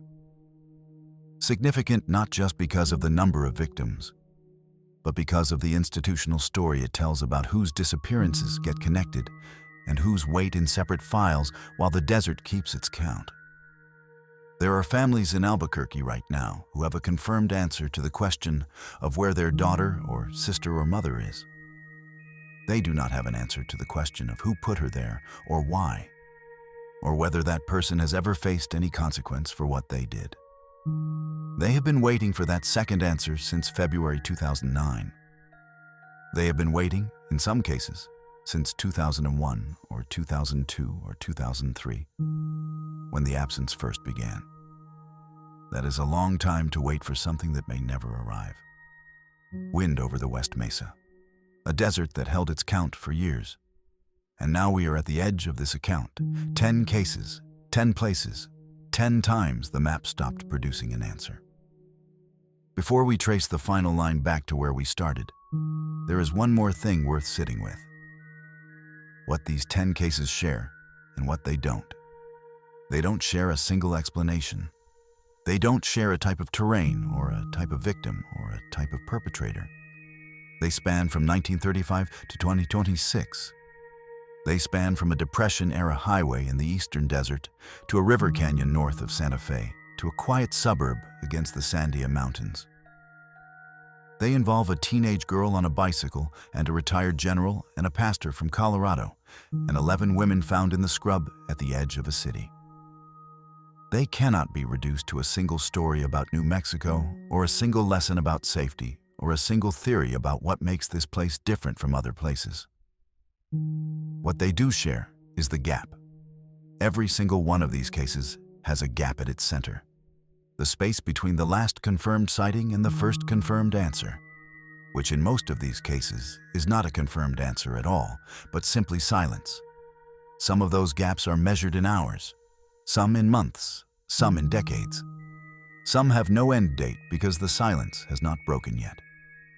Tara Calico's gap is 36 years and counting. The 1935 tourists' gap is nearly 90. The West Mesa gap is 8 years of disappearances before a single bone brought investigators to the site. The gap is where these cases live. It is what makes them disturbing in the specific way that disturbing means something. Not the gore, not the violence, not the dramatic reconstruction of a crime. The gap. The space where a person was and then wasn't, and where the map just stops producing information. New Mexico is 314,000 square kilometers of desert and mountain and canyon and mesa and river valley. It is a place where the distances are real and the terrain is unforgiving. And the silence, when it settles over a landscape, settles completely. People have been going into this land and not coming back for as long as people have been here. Some of them are found eventually, some of them are not. The map is full of dots and not all of them connect. There is a version of this story where part 6 is the end. where the West Mesa closes the file and the map folds shut, and the documentary finds its natural landing point in that image of wind over the scrub and a desert that held its count. That version is neater. It resolves on a note of accumulated dread that feels complete. But the structure of this account demands something different, because the cases don't resolve neatly, and neither should the telling of them. What remains is the work of returning to each case individually, pulling the thread back through each one with the full context that the preceding pages have built, and then letting the map do what maps do when they run out of road. So let's go back. All the way back to the beginning. September 20th, 1988. Highway 47. A neon pink bicycle and a girl who rode it every day. The thing about Tara Calico's case that becomes clearer when you've spent time with all 10 cases in this file is how much of its horror lives in the ordinary. She is not in a remote location. She is not attempting something unusual or risky. She is doing what she does every morning. A loop on a familiar road, a plan to be home for a tennis game, a conversation with her mother about what to do if she runs late. The entire architecture of her morning is built around the assumption that nothing unusual is going to happen, because nothing unusual has ever happened on this road. Because this is just a road she rides. Because the desert stretching out on both sides of Highway 47 is just the backdrop of a normal day in a normal life. That ordinariness is what the case keeps returning to as its central wound. Not the mystery of the Polaroid photographs, though that mystery is real and has never been resolved. Not the question of who might have been watching her rides in the weeks before September 20th. Though that reported unease of her mother's sits in the record as a detail that deserves more weight than the official framing of the case has sometimes given it. The central wound is simpler and more fundamental than any of those specific questions. She was on a road she knew, in daylight, 2 miles from home, and she did not come back. The Polaroid discovered in Port St. Joe, Florida, in June 1989, pulls the case across 1,400 miles of geography and introduces a possibility that investigators have never been able to confirm or eliminate. The image, a young woman and a young boy, apparently bound in the back of an enclosed vehicle, carries physical characteristics consistent with Tara's known appearance. Multiple forensic agencies examine it. The FBI works it. Scotland Yard works it. Specialists at Los Alamos National Laboratory bring their imaging capabilities to bear on it. The collective conclusion is the same from every analysis: inconclusive. The photograph cannot be confirmed as depicting Tara Calico, and it cannot be ruled out. That inconclusiveness is its own kind of answer, and not a comforting one. An inconclusive result from multiple agencies examining the same image means the image genuinely could be what the family fears it is. It means the possibility sits open, unfalsified, for 36 years and counting. A girl on a bike in New Mexico, a photograph found in a Florida parking lot, a connection that may be real and may not be, and that nobody has ever been able to close. Patty Doyle kept that connection alive for the rest of her life. She drove the public awareness of this case through sheer persistence. Billboards along the highway corridor, media appearances, cooperation with every journalist and investigator and documentary filmmaker who came to her with the case in their hands. She died in 2018, having never learned what happened to her daughter on Highway 47. The case is still open. The bicycle is still missing. The gap is still 36 years wide. Now move forward 11 years to Albuquerque. To an apartment that smells like bleach and a luminol reaction on a surface that someone cleaned too carefully. Girlie Chu Hassenkoft's case has something that most of the cases in this file do not have: a legal resolution. 2 people were convicted. The state built its case, and the court delivered its verdict, and Diazian Hassenkoft pleaded guilty, and Linda Henning was found guilty at trial. The machinery of criminal justice did the thing it exists to do. And yet Gurley is still missing in the most literal possible sense. Her remains have never been located. Her body has never been returned to her family. The physical fact of where she is remains unknown. There is a distinction worth drawing carefully here between legal resolution and human resolution, because the West Mesa case involves the same distinction from the opposite direction. On the West Mesa, the families of 11 women were given physical remains, the human resolution of knowing where their loved one was, without the legal resolution of an arrest or a charge or conviction that names who put them there. Gurley Chu Hasenkopf's family has the legal resolution without the human one. Neither combination is complete. Neither gives a family everything that justice and grief together require. She predicted her own danger with enough specificity to tell an FBI agent about it. She took out a restraining order. The system recorded her fear and then failed to prevent the outcome she feared. Her apartment became a crime scene while she became a permanent absence. There is no grave to visit. There is no location to return to. There is only the legal record, which names who was responsible, and the physical silence, which offers nothing. 1989. Again. But a different night, a different street, a different kind of loss. Kate Arquette is 18 years old on Lomas Boulevard when shots are fired at her car and she loses consciousness at the wheel, and the red Ford Tempo carries her, already dying, into a telephone pole at Lomas and Arno. She is taken off life support the following day. Her mother, a woman who has spent her professional life understanding how crime stories work, how investigations proceed, how evidence is assembled into narrative, begins immediately to push back against the official conclusion that this was random. Lois Duncan's campaign for her daughter's case is one of the longest sustained efforts by a family member to reopen an investigation in the history of New Mexico law enforcement. She hires private investigators. She writes a book. She maintains public pressure on the Albuquerque Police Department across decades, through administrations, through changes in the department's leadership, through the deaths of witnesses and the fading of physical evidence and the slow erosion of institutional memory. She does all of this while continuing to write books, because writing is how she processes the world, and because the alternative to writing is silence, and silence is not something she will accept. The Volkswagen Bug seen speeding away from the scene near Lomas and Arno on the night of July 16, 1989. The missing ballistic evidence, the official drive-by ruling that the family has always contested. These details do not resolve neatly even now, when the case has a 2021 development attached to it. When the Albuquerque Police Department publicly names a suspect and reporting indicates a confession of some kind has been provided.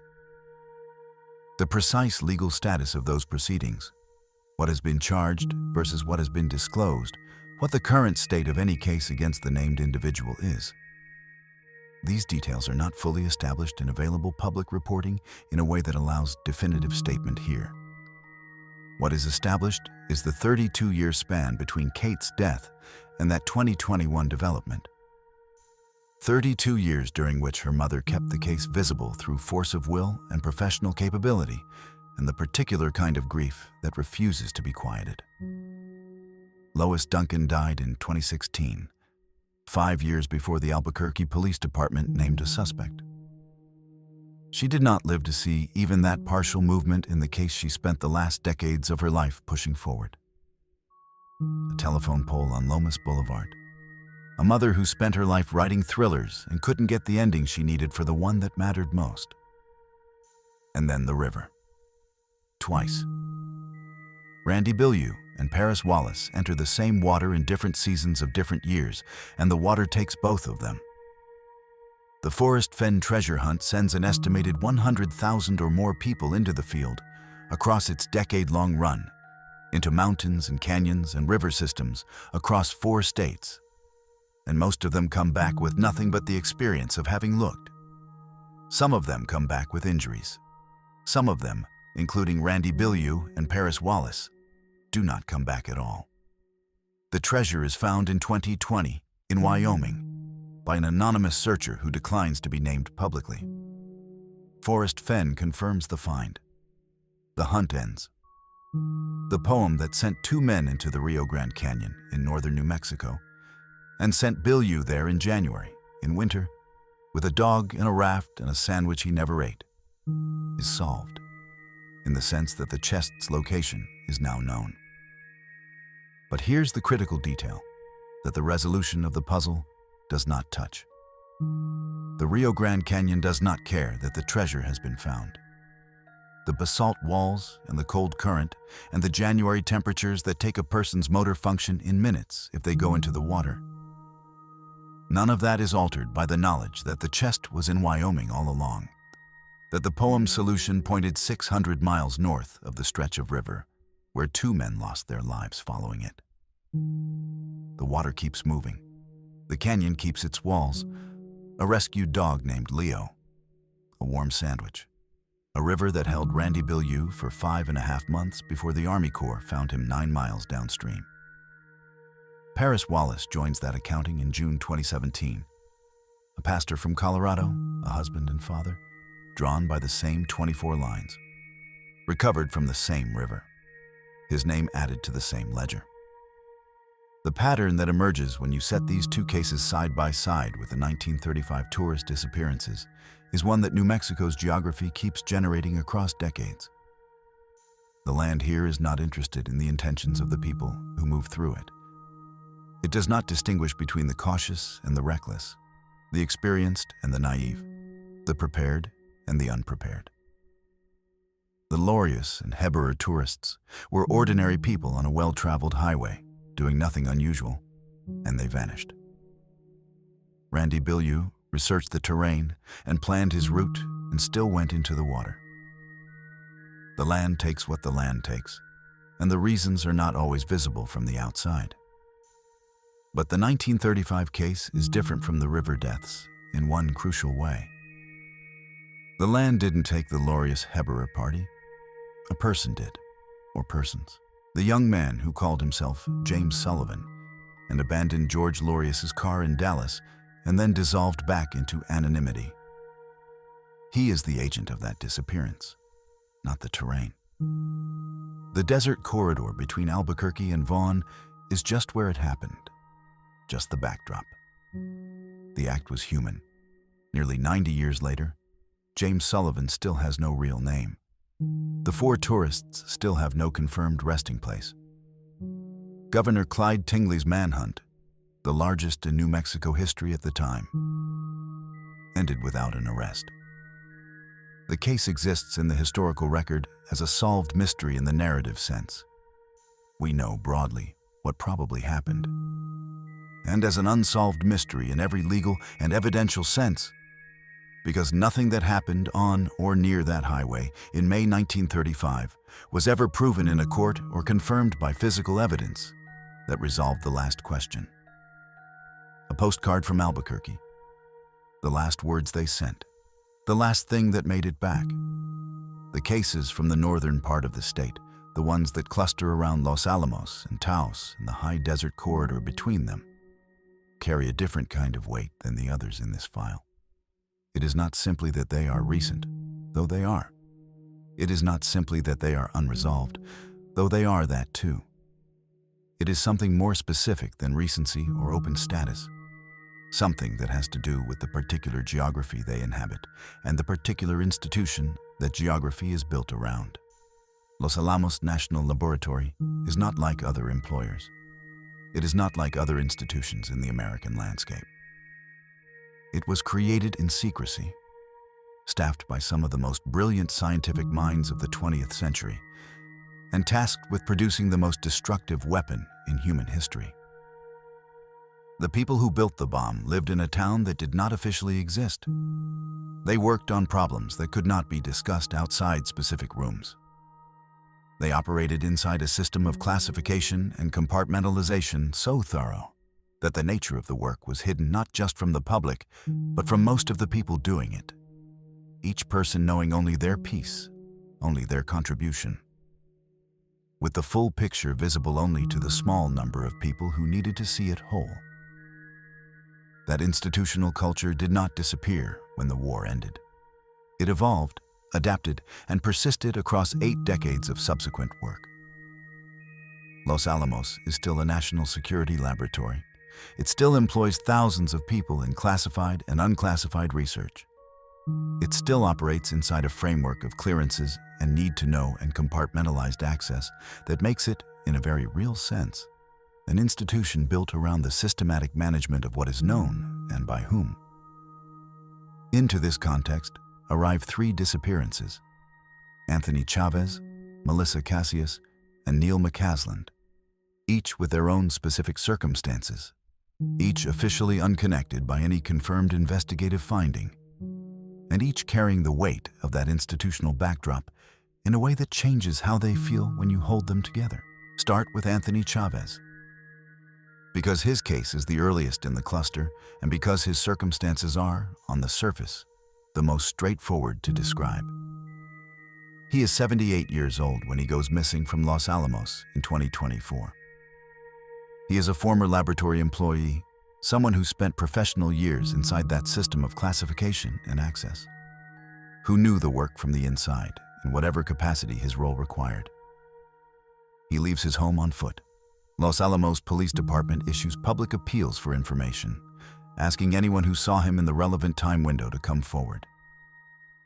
The geography of Los Alamos, as described earlier in this account, makes his disappearance particularly difficult to absorb.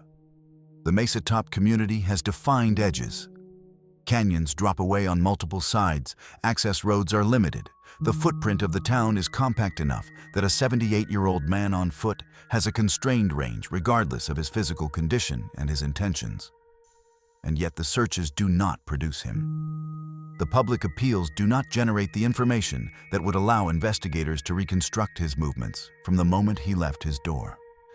Here's the critical detail about the Chavez case that separates it from a straightforward missing elderly person case. His inclusion in the House Oversight Committee inquiry, alongside Melissa Casillas and Neil McCasland. That inclusion is not automatic. It reflects a decision by investigators or committee staff that his disappearance is relevant to whatever pattern they are examining among individuals with Los Alamos connections. Whether that relevance is substantive, whether there is a genuine investigative reason to believe his case connects to the others, or whether it is the product of geographic association and the reasonable but potentially misleading instinct to group things that share a common element, is not established in public reporting.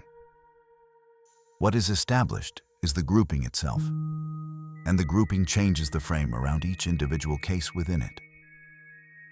Anthony Chavez missing from Los Alamos, considered alone, is a troubling and unresolved disappearance of an elderly man in a small town. Anthony Chavez missing from Los Alamos, considered alongside Melissa Casillas and Neil McCasland, and placed inside a congressional inquiry examining the pattern, is something that carries institutional implications that the individual case alone does not generate. Melissa Casillas' case, returning to it now with a full arc of her story in view, demonstrates how quickly a disappearance can acquire layers that its initial circumstances don't predict. She leaves Ranchos de Taos on a morning in late June 2025, running ordinary errands. She drops her husband at the lab. She goes back for a forgotten badge. She delivers her daughter's lunch. She appears on surveillance near the Taos Plaza at approximately 1 in the afternoon, walking, appearing purposeful. She is 53 years old, employed, rooted in her community, with a home and a family and a job, and the kind of daily structure that makes disappearance seem like the wrong word for whatever happened next. And then the phone. A factory reset is not a small thing. It is not what happens when a phone is dropped or damaged or left behind by accident. It is a specific, deliberate sequence of actions: accessing settings, navigating menus, confirming a decision that the device warns you is irreversible, waiting while the device erases everything it holds and returns to the state it was in before any personal data was ever loaded onto it. It takes intentionality. It takes time. It takes a person who has decided that what the phone contains should not be accessible to anyone who picks it up afterward. The interpretation of that decision, whose decision it was, what it was intended to accomplish, what it tells us about the state of mind or the circumstances of the person who made it, remains officially unresolved. New Mexico State Police, in their initial public statements, declined to confirm foul play while also declining to rule it out. The case enters the congressional inquiry. FBI attention follows.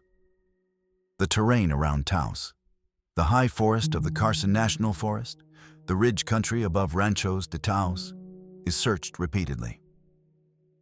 The McGaffey Ridge area, approximately 6 miles from her home, is searched and produces nothing in the initial operations. Nearly a year passes. On May 28, 2026, remains are found in the Carson National Forest, in an area that had previously been covered by search teams. A handgun is recovered near the remains. The identification is confirmed.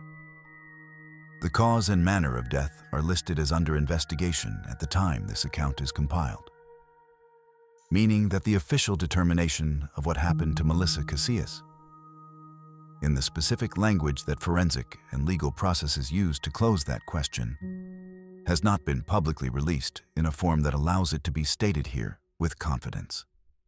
What can be said is this: the finding of remains in a previously searched area is a detail that investigators note carefully because it raises questions about the search itself, about coverage, about visibility, about whether terrain or vegetation or seasonal conditions affected what was visible to search teams in the months following her disappearance.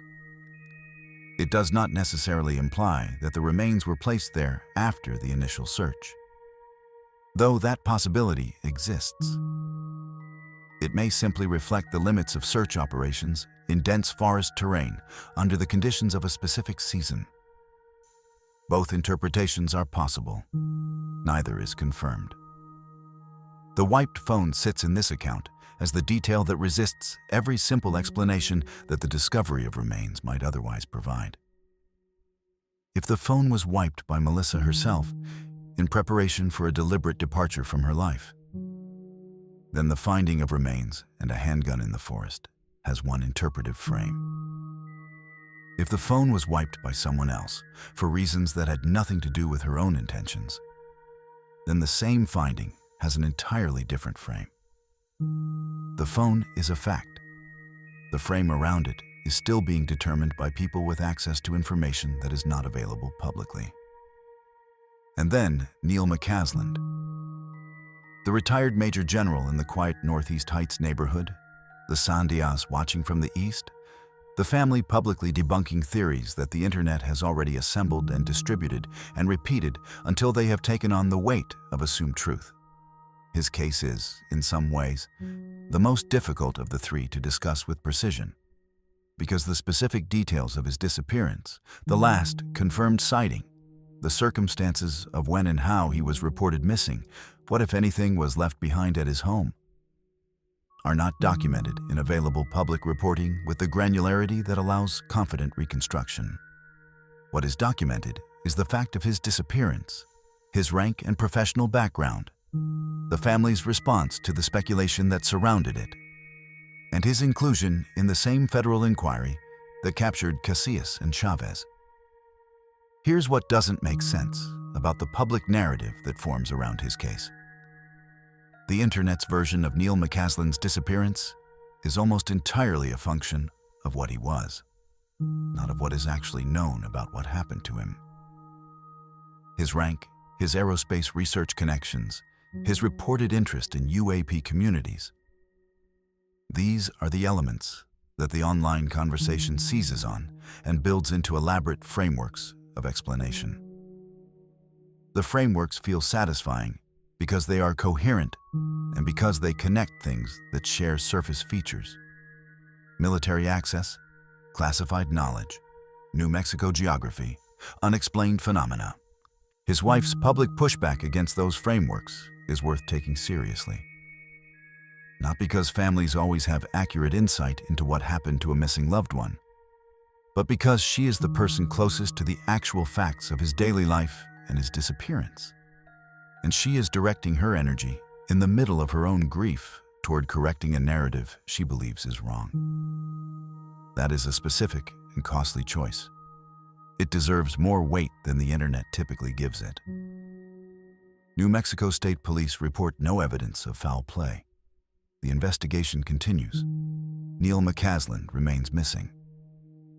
When you set these three cases side by side, Chavez on foot in Los Alamos, Casillas walking near the Taos Plaza, McCaslin gone from the Northeast Heights, the pattern that emerges is both compelling and genuinely ambiguous.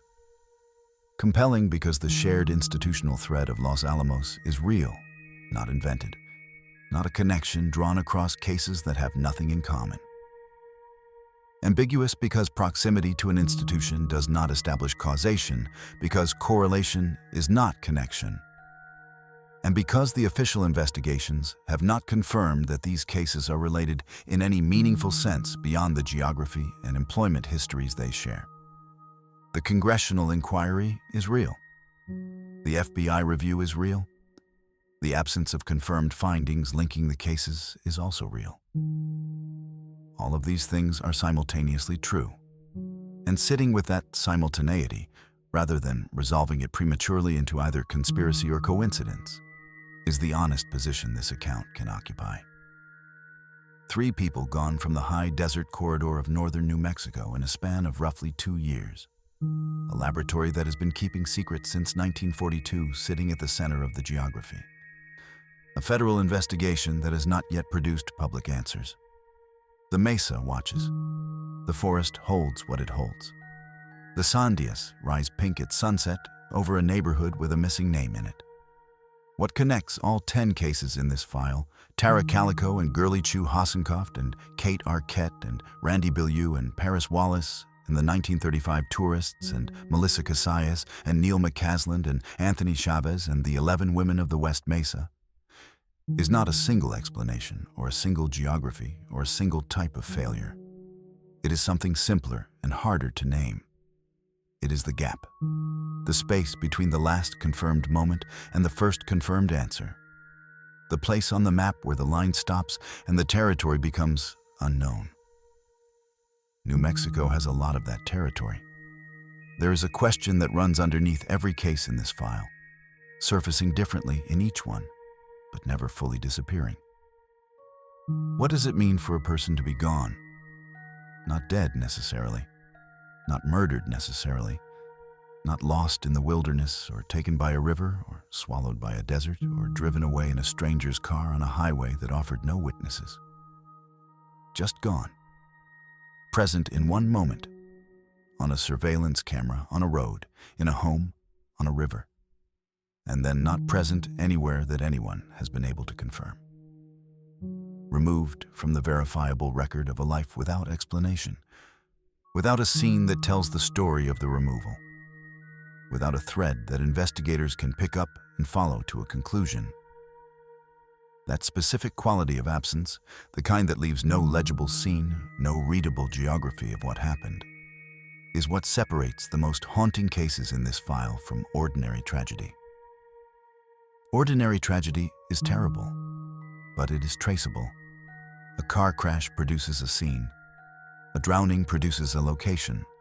A homicide with a recovered body produces physical evidence that investigators can work with, that forensic science can interrogate, that eventually produces something close to an account of what happened, even when it cannot produce justice. The cases in this file are mostly not ordinary tragedies.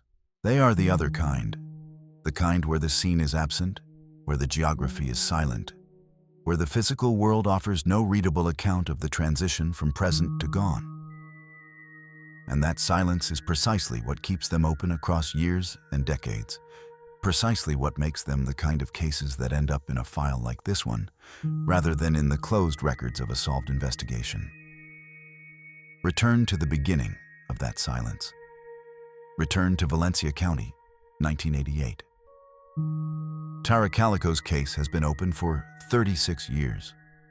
In the landscape of American missing persons cases, that is not unusual.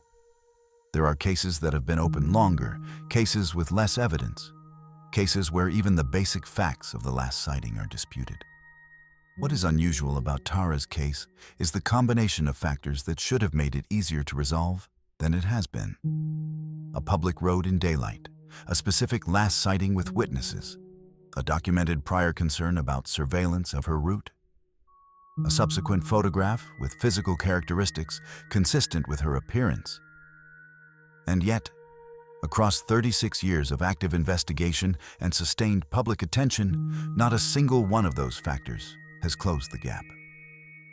The Polaroid from Port St. Joe is the detail that the public imagination has fastened on most firmly, and with some reason. A photograph found in a parking lot 1,400 miles from the last sighting, depicting a young woman with characteristics consistent with Tara's appearance, found approximately 9 months after she disappeared. The geographic and temporal remoteness of that image is either the most important clue in the case or an extraordinary and cruel coincidence. Multiple forensic agencies have examined it and reached the same conclusion. They cannot say which. That analytical impasse has persisted since 1989. Patty Dole's 30-year campaign to keep her daughter's name in the public record is itself a kind of evidence. Not forensic evidence, not the kind that closes cases, but evidence of the depth of the wound that this specific type of disappearance creates in the people left behind. When a body is recovered, grief has a location. When remains are found, the loss acquires a physical dimension that allows mourning to attach to something real. Patty Doyle had none of that. She had a gap, a highway, a tennis game, a borrowed bicycle, and she filled that gap for 30 years with every tool available to her. She died without the answer. The gap outlasted her. That is the specific cruelty of this kind of case, and it appears in different forms across nearly every case in this file. Gurley Chu Hasenkopf's family has a legal verdict. They have the names of the people responsible. They have the criminal justice system's confirmation that she was murdered. And they do not have her. The verdict is real. The grave is not. In a culture that understands grief largely through the rituals attached to physical remains, the burial, the marker, the place you return to, the absence of remains is not a technicality. It is a sustained wound with no surface to close over. Gurley has been missing in the physical sense since September 9, 1999. 25 years. A conviction exists. She does not. Kate Arquette's case introduces a different dimension of this problem. The dimension where the official account and the family's account diverge, and that divergence itself becomes a second wound layered on top of the first. The loss of a child at 18 is not made more bearable by an investigation that the family does not trust. The absence of ballistic evidence, the VW bug that led nowhere, the drive-by ruling that Lois Duncan spent 30 years contesting. These are not abstract procedural complaints. They are the specific shape of a grievance that the official record keeps refusing to resolve. A refusal that compounds the original loss across every year that the case stays in the same place. The 2021 development, APD naming a suspect, the reported confession, should be the thing that moves this case into a different category. And in some ways it does. But the legal and procedural status of that development, as available in public reporting, does not allow this account to say cleanly that the case is closed, that justice has arrived, that Kate Arquette's death has been officially and finally accounted for in a way that the legal system can stand behind. What can be said is that the case moved after 32 years in a direction it had not previously moved. Whether that movement produces the resolution the family has sought since 1989 is a question that the public record at the time of this account does not fully answer. A telephone pole on Lomas Boulevard, a mother who is also gone now, who did not live to see even the partial movement that came 5 years after her death. The pole is still there. The case is still not closed in the sense that would give it a period rather than an ellipsis. The river cases, Randy Bilyeu and Paris Wallace, are different from the others in one specific way. Their disappearances have an explanation in the broad sense. They went into a cold, dangerous river canyon. The river took them. Their bodies were recovered. The mechanism of their deaths, while not specified in the official record with certainty, is not genuinely mysterious in the way that Tara Calico's disappearance is mysterious. Rivers kill people. Cold water kills people. The Rio Grande Canyon in January and the Rio Grande Canyon in June during snowmelt are both capable of taking an experienced adult who makes a single wrong step or who finds themselves in the water without a way out. What is genuinely mysterious about their cases is not the how, but the why. And the why is a poem. A 24-line poem written by one man, published in a memoir, sent out into the world as an invitation to go looking for something in wild country. That poem pulled hundreds of thousands of people into the field across a decade. It pulled Randy Bilyeu into a January river canyon with a dog and a raft. It pulled Paris Wallace into the same system 17 months later. It pulled others into mountains and canyons and desert terrain across 4 states. And some of those others also did not come back. Forrest Fenn believed, apparently sincerely, that the hunt was a gift. He believed that the poem was an invitation to adventure, to the particular pleasure of a puzzle with a real answer, to the experience of being in wild country with purpose. That belief was not dishonest, but it also did not account for January on the Rio Grande, or for the particular kind of commitment that the hunt generated in certain searchers. The commitment that turns a recreational puzzle into something closer to compulsion, that sends a grandfather onto a cold river in a month when most people would not attempt that terrain under any circumstances. The chest is in Wyoming. 2 men are in the river. The poem has a solution now. The solution does not reach backward into the canyon. And the 1935 tourists, the last confirmed postcards from Albuquerque, the car in Dallas, the young man with a false name, carry the particular weight of deep historical time.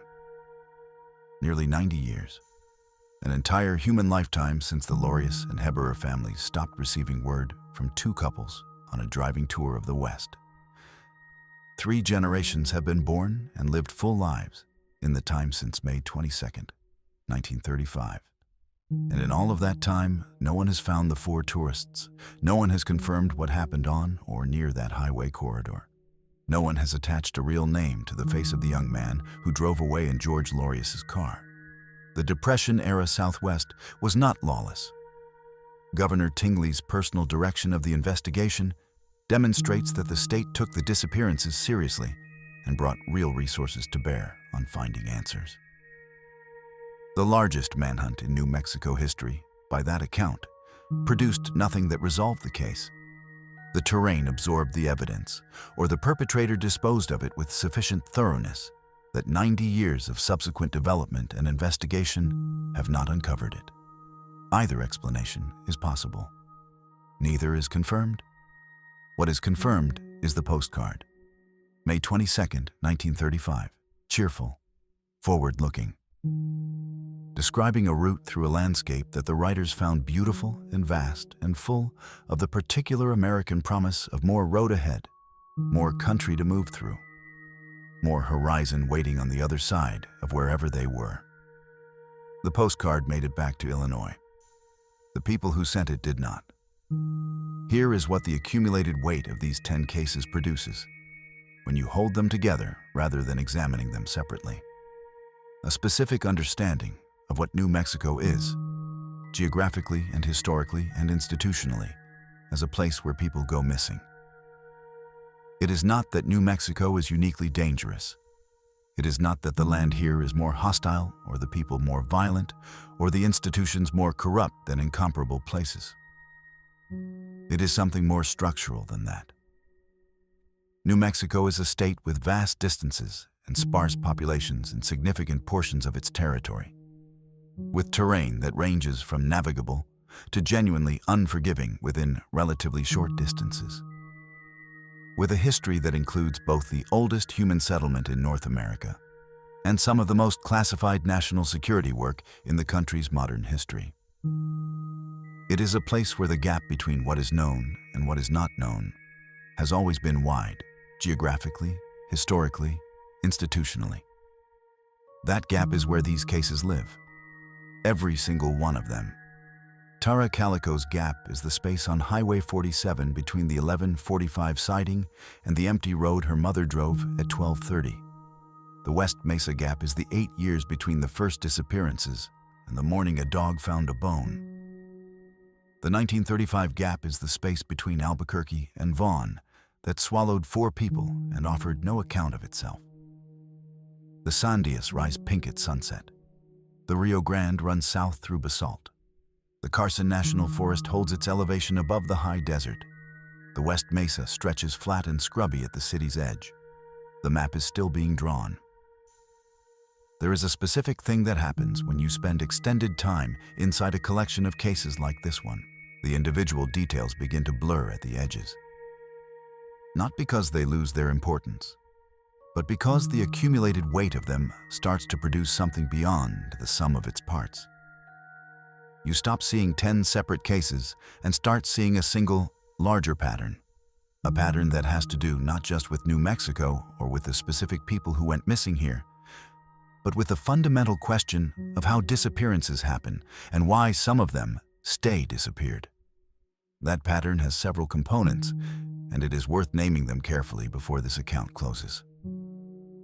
The first component is terrain, not as metaphor, as literal fact.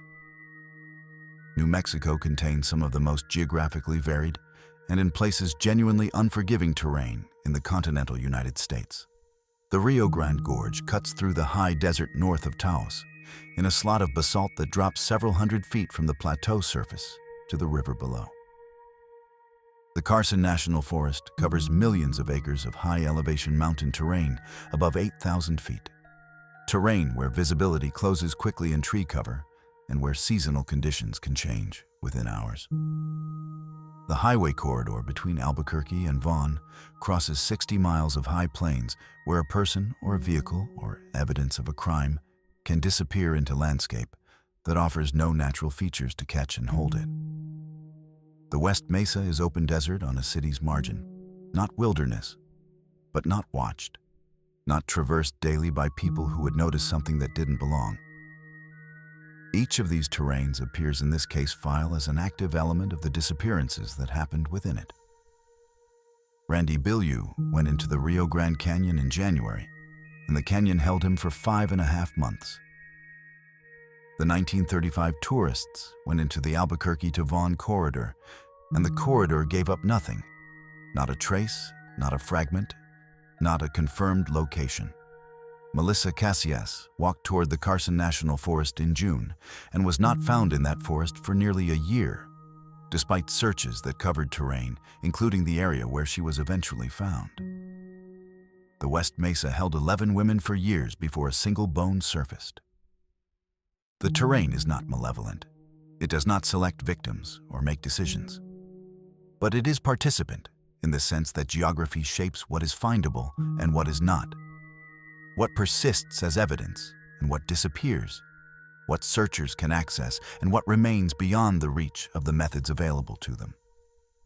In New Mexico, the terrain participates heavily. The second component is institutional response. Specifically, the pattern of how official systems react to certain kinds of disappearances and not to others. The West Mesa case makes this component visible in its starkest form.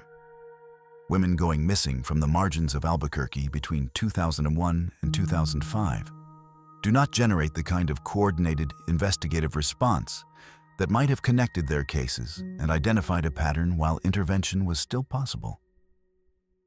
Their individual reports exist in the system. They are not ignored in the absolute sense.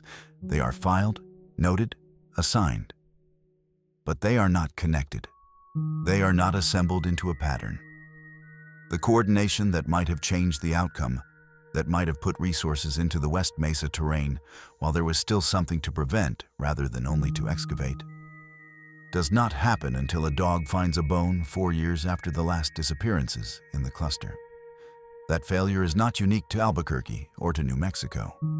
It is a failure that has been documented in missing persons cases across the United States. A systematic tendency for cases involving people on the margins of official attention to receive correspondingly marginal institutional responses. The West Mesa case is a particularly clear illustration of this pattern, because the discovery in 2009 makes the failure retrospectively visible in a way that allows it to be measured. 11 women, found in a common burial site, most of them missing for years before anyone connected their absences into a coordinated investigation. The gap between what the system did and what the situation required is documented in the terrain itself, in the grid of forensic markers that spread across the desert scrub in February and March of 2009. The Caid Arquette case shows a different version of institutional failure. Not the failure to notice a pattern, but the failure to pursue evidence that challenged an official conclusion. The drive-by ruling in 1989 closes a line of inquiry that the family and independent investigators believe should have remained open. Whatever the actual truth of what happened on Lomas Boulevard on the night of July 16th, the official framing of it as random violence removes the investigative pressure that targeted violence cases carry, the pressure to identify motive, to trace relationships, to follow the thread of who specifically might have wanted to harm this specific person. If the shooting was not random, then the drive-by ruling didn't just fail to find the answer. It actively impeded the search for one by establishing a framework that pointed away from the questions that would have led there. 32 years between the shooting and the 2021 development. 32 years in which the official record said one thing and the family said another, and the evidence questions remained unresolved. That span is the cost of the original institutional decision, whatever its basis. The Tara Calico case raises a version of this question too, not necessarily about the official handling of the investigation, which by available accounts was serious and sustained, but about the structural limits of what investigation can accomplish when a scene does not exist. No crash, no debris, no location where the disappearance can be anchored to a specific point on the road. Without a scene, investigation has to work backward from absence, from what isn't there rather than from what is. And absence is a much harder thing to build a case from than presence. The third component of the pattern is time. Specifically, what time does to cases that don't resolve quickly. The 1935 tourist case is the clearest illustration. 90 years have passed since the Lorios and Heberer families sent their last postcard from Albuquerque. In that time, the witnesses to whatever happened on or near that highway corridor have all died. The physical evidence, if any existed along the route, has been consumed by 9 decades of weather and development, and the ordinary processes of a landscape that doesn't preserve things for the convenience of future investigators. The young man who called himself James Sullivan has either died of old age or is so far past any accountability that the distinction barely matters. The case is historical in the sense that the people involved in it are gone. The victims, the perpetrator, if that's what Sullivan was, the investigators who worked the case in 1935 and 1936, Governor Tingley himself. The case exists now only in the documentary record, in newspaper archives, in state police files, in the historical memory of New Mexico as the state's #1 unsolved mystery. Time does this to all cases eventually. It converts living investigations into historical ones. It turns urgent questions into academic ones. It removes the human urgency from the record and leaves behind only the file, names and dates and last known locations, and the notation that no resolution was ever reached. For the families of the missing, time works differently. It does not convert urgency into history. It accumulates. 36 years of not knowing what happened to Tara Calico does not produce 36 years worth of grief and then stop. It produces grief that has to be maintained across 36 years. refreshed by every anniversary and every media inquiry and every cold case podcast and every person who sends the family a new theory about the Polaroid photographs. Patty Doyle carried that weight for 30 years. It did not get lighter. It simply changed shape as the years passed, and the answers didn't arrive.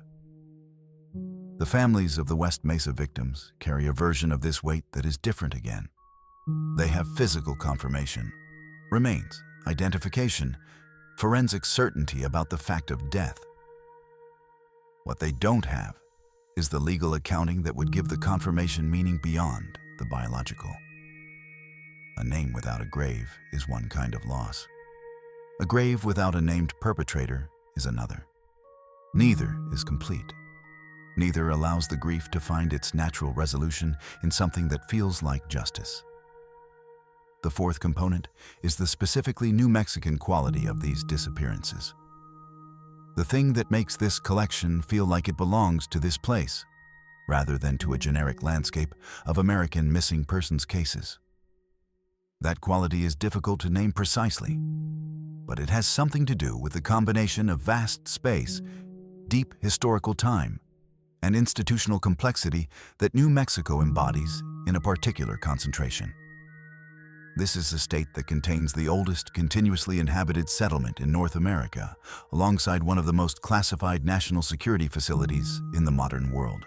It contains desert terrain that has been traveled for millennia, alongside canyon systems that remain genuinely remote and unforgiving. It contains cities with all the complexity and institutional failure of any American urban center, alongside stretches of highway where the nearest witness to anything might be 30 miles away. That combination means that disappearances here have a particular range. From the urban institutional failure of the West Mesa to the cold institutional mystery of the Los Alamos cluster, to the deep historical erasure of the 1935 tourists, to the open road daylight vanishing of a girl on a bicycle. The cases don't share a single cause or a single type. They share a geography, a state that is large enough and varied enough and historically layered enough to produce every kind of disappearance that disappearances come in. And they share the gap, always the gap. Think about the gaps across all 10 cases. Tara Calico, a gap of 36 years that has not closed. Gurley Chu Hassenkoft, a gap between a crime scene and a location that has never been bridged. Kate Arquette, a gap between an official conclusion and the evidence questions that surround it, 32 years wide before any movement came. Randy Bilyeu, a gap of 5.5 months measured in river miles. Paris Wallace, a gap of days, same river, same cold accounting. The 1935 tourists, a gap of nearly 90 years with no confirmed end. Melissa Casillas, a gap of nearly a year, closed partially by a forest finding that raises as many questions as it answers. Neil McCasland, a gap that is still open, still accumulating, still without a confirmed end. Anthony Chavez, a gap that the geography of Los Alamos makes difficult to explain, and that the congressional inquiry has not yet publicly resolved. The West Mesa, a gap of 8 years between disappearances and discovery, and a second gap, still open, between the discovery and the naming of who is responsible. 10 cases, 10 gaps, most of them still open. The map of New Mexico is full of roads that end without warning, dirt tracks that run into canyon walls, forest roads that terminate at locked gates, highway corridors that cross 60 miles of open terrain between one small town and the next. On a satellite view, the state looks like a place where the infrastructure of human civilization is distributed thinly across a landscape that has not fully been claimed by it. The roads exist. The distances between them are real. People disappear into those distances. Some of them come back. Some of them are found, eventually, in places that searches had already covered. Some of them surface in rivers months after they went in. Some of them are found in a desert that held them for years, while the city went about its daily business on the other side of a scrub line. and some of them are simply gone. Present in the record only as a name, a date, a last confirmed location, and a silence that has outlasted everyone who was there when the silence began. The wind moves across the West Mesa. The Rio Grande runs south through basalt toward the desert. The sandias rise pink at sunset over a neighborhood with a missing name in it. The highway between Albuquerque and Vaughn crosses the high plains in a straight line toward an eastern horizon that keeps receding. Highway 47 is still there. Still flat, still open. Still running between Belen and Los Lunas through scrub and fence lines and long desert sight lines. On a clear morning, you can see practically forever. Come back to the beginning one more time. Dawn on a 2-lane desert highway. Scrub brush, fence lines running to nothing. A horizon so wide and empty, it looks like the edge of the world. The Land of Enchantment, they call it. A name that was chosen for tourism brochures and has stuck because it captures something true about the landscape. Something that has to do with the way beauty and strangeness occupy the same space here. The way the light falls differently on desert terrain than anywhere else. The way the silence is not the absence of sound, but the presence of something older and larger than sound. People ride out onto roads like this one and simply never come back. That line, which opened this account, has accumulated weight across the 10 cases documented here. It is no longer a general statement about the risks of desert geography. It is a specific claim, backed by specific names and specific dates and specific gaps that have not closed. Tara Calico rode out onto Highway 47 on a September morning in 1988 and did not come back. The 4 tourists of the Laureus and Heberer party drove east from Albuquerque in May 1935 and did not come back. Randy Bilyeu pushed his raft into the Rio Grande north of Santa Fe on January 5, 2016, and did not come back in any form for 5.5 months. 11 women went out from Albuquerque between 2001 and 2005 and were not found for years, and the person or persons who took them have not been found yet at all. The line is not metaphor. It is the literal record. What this account has tried to do, across 11 parts and 10 cases spanning nearly 90 years of New Mexico's history of disappearance, is hold the specific and the structural together without letting either one collapse the other. The specific because these are real people with real names and real last mornings, and the abstraction of their stories into general claims about danger or landscape or institutional failure is its own kind of erasure. The structural because no single case explains itself. Each one exists inside a web of geography and institution and time and chance that gives it its particular shape, and understanding that web is part of understanding why the case has the form it does. Tara Lee Calico is specific.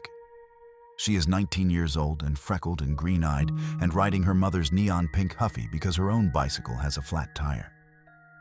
She has a tennis game at 12:30. She has told her mother to come looking if she's late. She is 2 miles from home on a road she knows better than almost anywhere.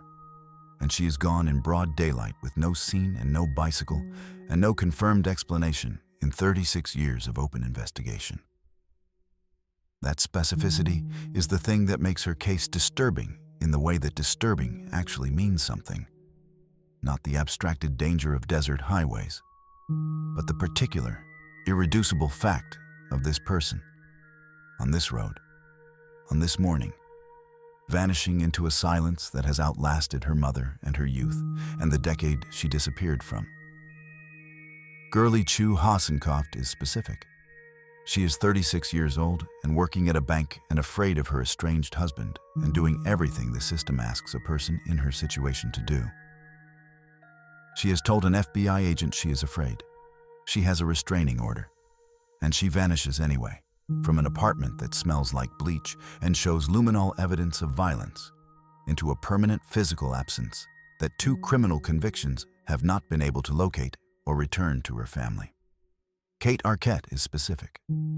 She is 18 years old and honor student bound for UNM and driving home on Lomas Boulevard at 10:30 at night, and she is shot and she dies, and her mother spends 30 years asking questions that the official record keeps declining to answer.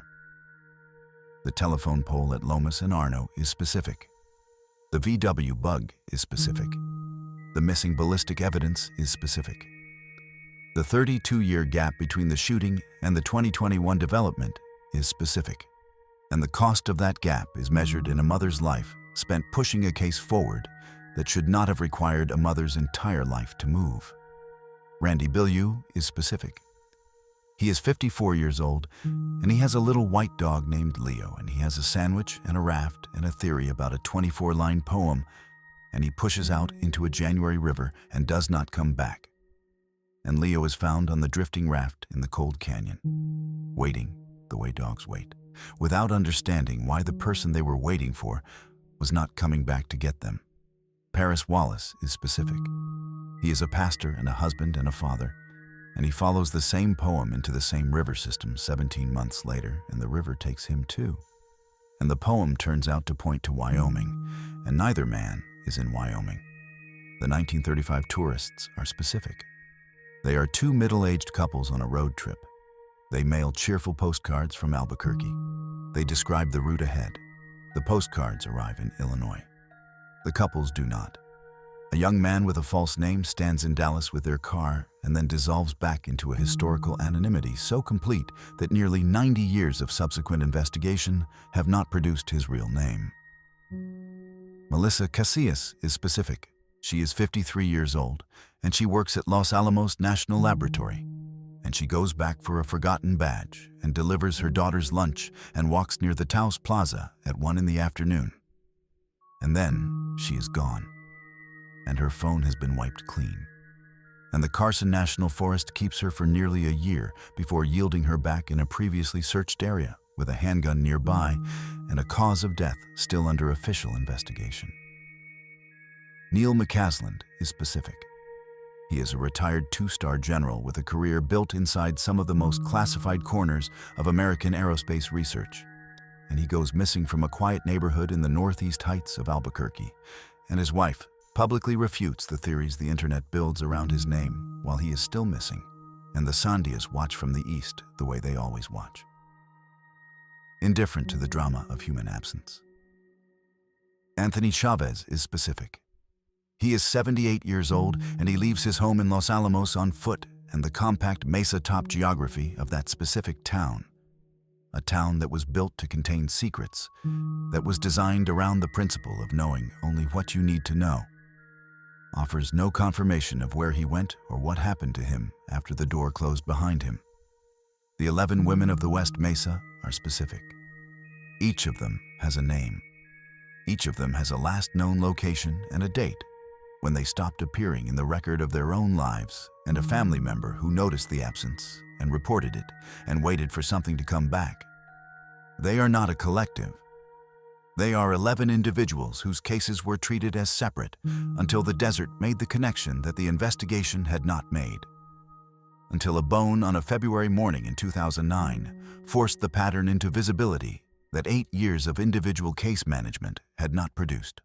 Their names deserve to be in this account, even though the specifics of each individual case, the precise last sightings, the exact circumstances of each disappearance, are not fully documented with the granularity that would allow confident reconstruction here without risk of error. They are Evelyn Salazar, Jamie Barella, Victoria Chavez, Veronica Romero, Julie Nieto, Cinnamon Elks, Doreen Marquez, Monica Candelaria, Selenia Edwards, Michelle Valdez, and a young girl who was pregnant at the time of her death. Most of them were reported missing between 2001 and 2005. All of them were found in February 2009 on the West Mesa, west of Albuquerque. None of their deaths have resulted in a criminal charge. Say their names. The gap between their disappearances and the discovery of their remains is 8 years. The gap between the discovery of their remains and a criminal charge is, as of the time this account is compiled, still open. That second gap is now longer than the first. Here is what the final accounting of these 10 cases produces. Not a conclusion, because conclusions require resolution, and most of these cases do not have one, but a reckoning with what is known and what is not. What is known? 10 cases, spanning 1935 to 2026. 5 of the missing have been found. Randy Bilyeu, Paris Wallace, Melissa Cassius, and the 11 women of the West Mesa were recovered in the physical sense.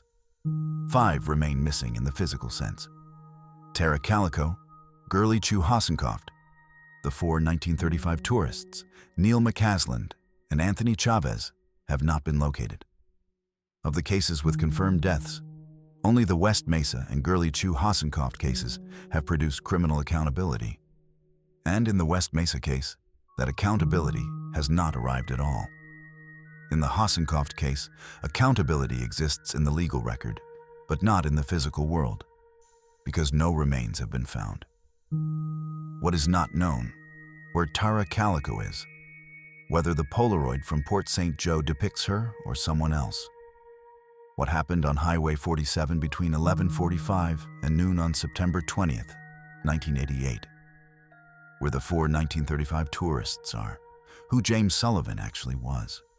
What happened between the Albuquerque to Vaughan corridor and Dallas in May 1935. Who killed the women of the West Mesa?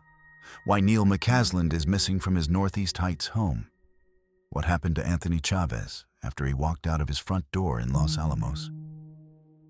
What the wiped phone in Melissa Cassius's home means about the last hours before she walked toward the Carson National Forest.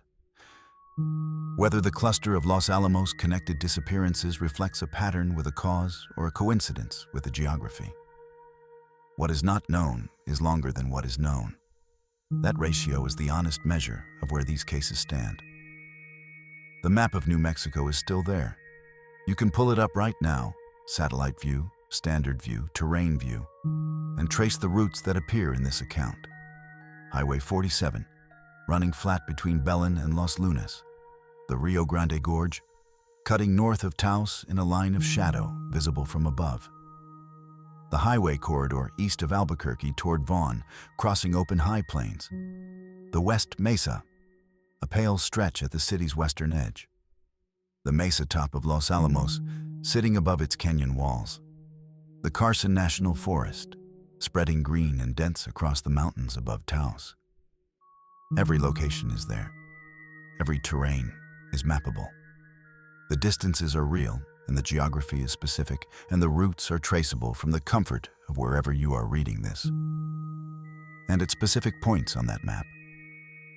Points that correspond to the last confirmed sightings and the last confirmed movements of 10 sets of people across nearly 90 years. The map stops producing information. The route runs to a point, and then the next point is missing. The line ends without a destination. The territory on the other side of those specific points is, for the purposes of these 10 cases, unknown. Not because the map is incomplete. The map is fine. The map shows everything the map can show. The gap is not on the map. The gap is what happened between the last known point and the next one. The space that the map cannot render, because no one who could report back from inside it has ever done so. The gap is where Tara Calico went at 11:45 on a September morning. The gap is where the 1935 tourists went after their last postcard. The gap is what the West Mesa held for 8 years. The gap is what the Rio Grande knew about 2 men that it kept to itself across 2 separate winters and 1 spring. The gap is the thing that cases like these are made of. Not danger, though danger is present. Not violence, though violence is present in some of them. The gap, the space between the last confirmed moment and the first confirmed answer, which in most of these cases is a space that has never been crossed. New Mexico is full of that space, between the fence lines on Highway 47 and the scrub on either side. In the basalt walls of the Rio Grande Canyon, in the high forest above Taos, in the desert at the city's western edge, in the small bounded classified mesa town where the bomb was built and where an elderly man walked out his front door and the geography that should have contained him did not. Doors close across New Mexico at night. Porch lights come on The big sky goes dark in that specific way the desert sky goes dark. Completely. Without the ambient glow that cushions the darkness in more densely populated places. The stars come out, and the highway runs on, and the river moves south through the canyon, and the wind crosses the mesa, and the mountains hold their elevation above the high desert.